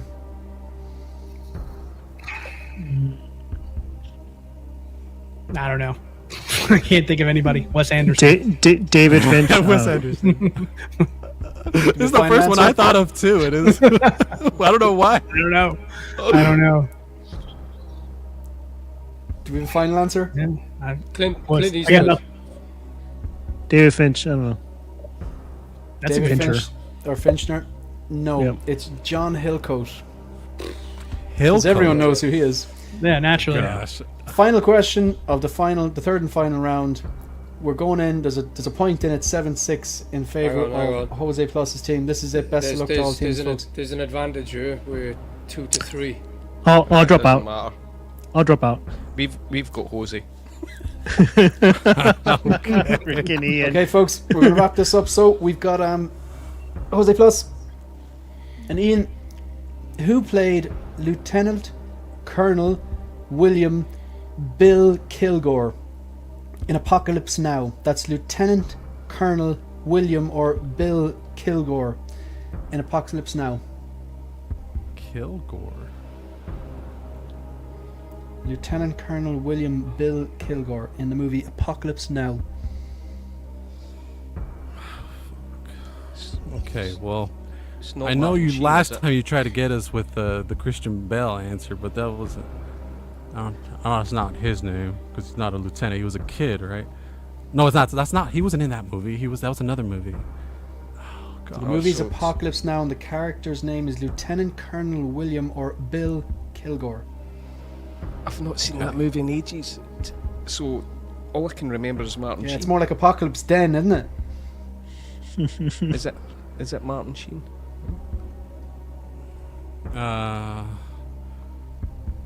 Dude, I don't know. Is that your final answer? I guess Martin Sheen. Yeah. Is that the final answer? Yeah, I don't know either. So. Good It guess. was Robert Duvall. Oh. That's a Yeah. good one. Is the guy from The Folks. Judge? Martin Yeah. Sheen was he in Platoon? Martin Sheen. Martin Sheen, I think, was in Apocalypse Now too. No, he? he's in. He was in Platoon, definitely. Apocalypse Now, yeah. So the final question. This is your chance to equalise. The score is 7-6. Best of luck. So Rogues Gallery, this is your shot. Sticking with the war theme. Phil's team. Who played the character Private Pyle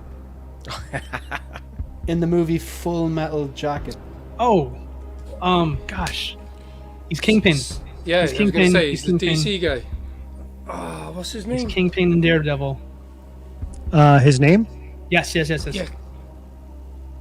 What is? Oh God, he was in Men in Black. Men in Black. Men in Black. Men in Black. Yes, he Oh, was. yeah, the guy with dude. the bug guy.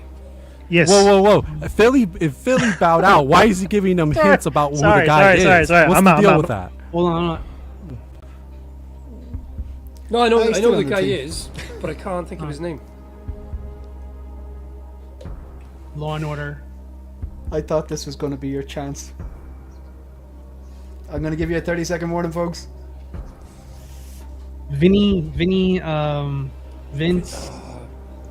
Gruffalo. Why have I got Gruffalo made? Are you sure I can't jump in because I know the answer? I think got you out, can. my friend. I think you can. I think What's you the can. rules with that? No way. Billy can't wait. It's like if Two Brandon levels of comes back in cheating here and then tonight, by the answers. way. There's no way. Vincent. D'Onofrio. Vincent D'Onofrio. Yes. Final Thank answer. you. Final answer. Okay, folks. It's 7 apiece. No, I know This that's is a right. horrible way to I settle know it, that's but right. I am going to name a celebrity, and you'll have to come with a consensus for their age, and the closest number gets it. So I'm just looking the person up that I have in mind to make sure. I'll let Philly and D'Lo go with this, okay? And I'll skip out. Okay, so then you're agreeing you can't say anything then. Unlike the previous round. Sorry, Philly. Ain't cool, man. Okay. So I'm going to say the name of a celebrity, and each team will have to give me their age. The team with the age correct to the nearest correct answer will win. So the actor is Michael Caine, and just to be clear, Jose and Ian are competing, or they're playing together against Philly and D'Lo. Okay, so I'm just gonna confer with your teams and then tell me who it is, or tell me what your guesses are. I mean, but they can hear us And talking. we So put it's in like, the how do chat, they know or- they're going to steal our answers? It's like, Yeah, how do it's we know? Kinda Yeah, I What was didn't the think question? that one through, did I? Michael Caine. How old is Michael Caine? But the thing is, they don't know what you know Oh. that they don't know we know. They don't know that we know that you know. You could message back and forth on Instagram. But then that means we have to be typing stuff, and then how do we know that they're not looking up the answer? Right, you're looking it up, yeah. The honor system. Hands up, Jose. Do you want just another question each? No. This is Because it's nearly time for next week's show. Let's have a good guess. How about we just, I don't know, man. Flip a I coin. kinda feel like there was a little bit of cheating going on here, man. What? I don't know what's going on. I didn't cheat. Philly What? getting involved, Twice. even though he said he was not going to. I was doing the honorable you thing, said but Ben I in dropped. Black. That might have done the little spinning there for D'Lo, and then D'Lo thought about that movie. Yeah. See, there you go. He just admitted to it. Well, I mean, so it's it's done. like We got the point. It's all good. To be honest, lads, I Ryan trust nodded. none of you. All right, let's. Everyone's like, yeah, God.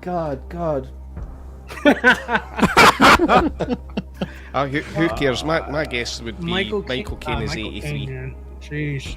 no, he's 83. older than Just- that. Yeah, JB, multiple choice? No? Whoever gets the closest to the age, right? Or you have to guess right. Closest. Jose, can you stop typing on your burner, please? Exactly, Stanley. right. Exactly. If I wanted to make Jose lose, I'd just go head to head against him. Okay. Whoa. Michael Caine is getting around the block. Or let many them, times? let Phil's team answer first. You guys answer. What is your guess? Are you happy with that, guys? I mean, If you know D'Lo, I'm good. he's Okay, I know what we do. okay. No one talks. And I'll nominate a person from each team, and they have to throw out a number. So Okay. I'll just go like D'Lo, he gives me a number. Ian gives me a number. And if whoever wins it then. So have a number in your head. Okay, so I'm going to ask Dilo for a number. What age is Michael Caine? And then I'm going to go to the other team.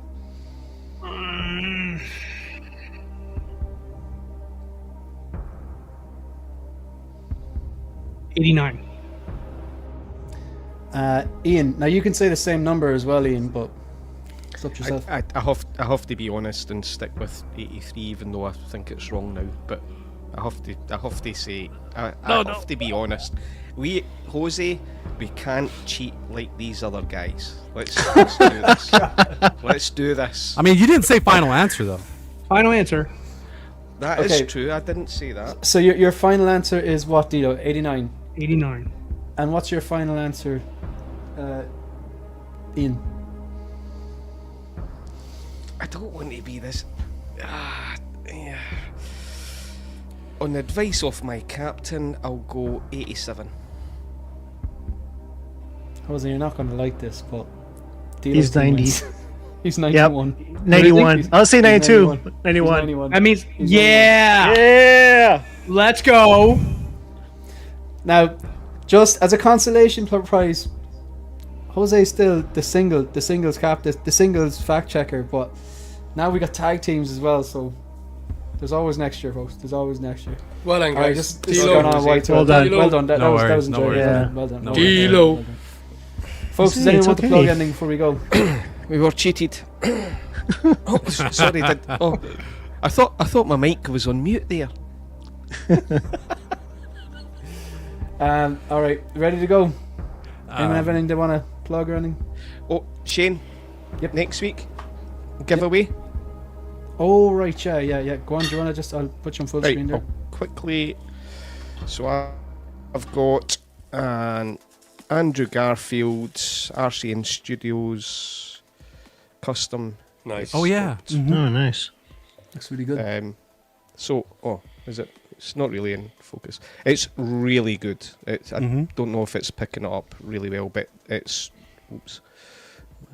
I don't know. Yeah, I've seen photos of it. It looks really good. Wow. It's really Stuff. really good. So there'll be a giveaway next week. Shane will make up the rules. You're happy channel members only, yeah? It's your gig. I think maybe we'll do channel members only, but we will put it out there to channel members that if they've no interest in the actual head sculpt, that if they won't actually use it, maybe to pass it on to someone else.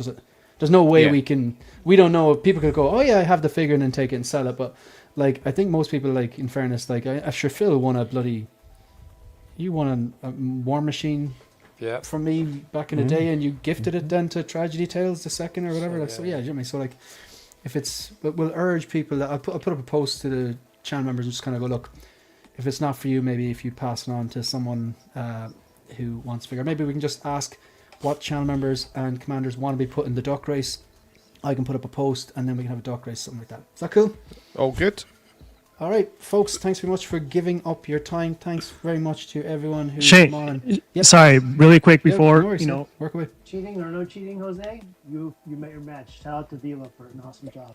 Good job, Dilo. I couldn't hear you. Thank you. I heard my name. Thank you. Oh, sorry, I said cheating or not. Good job you did an awesome job, Dilo. And Dilo's the man. I think Jose's found his in match. fairness, those That's all first that few matters. questions, they were very impressive. They're very impressive. Yeah. Maybe we should have Dilo versus Jose singles the next time. Do you know? 100%. No, And they have to go like this It was a team win. for the whole duration. Yeah, so. All right, folks. Thanks very much for giving up your time. I really appreciate it. If I'm not talking to you folks, Happy New Year. Look after yourselves. Appreciate anyone who's taking the time to watch any videos, like any videos, subscribe any channel, become a channel member, drop a super chat. Really, really looking forward to sharing how much money we raise for charity in January. Of course, all that information will be shared with you. Thank you very much. Happy New Year. Happy New Year, everyone. And we're out here.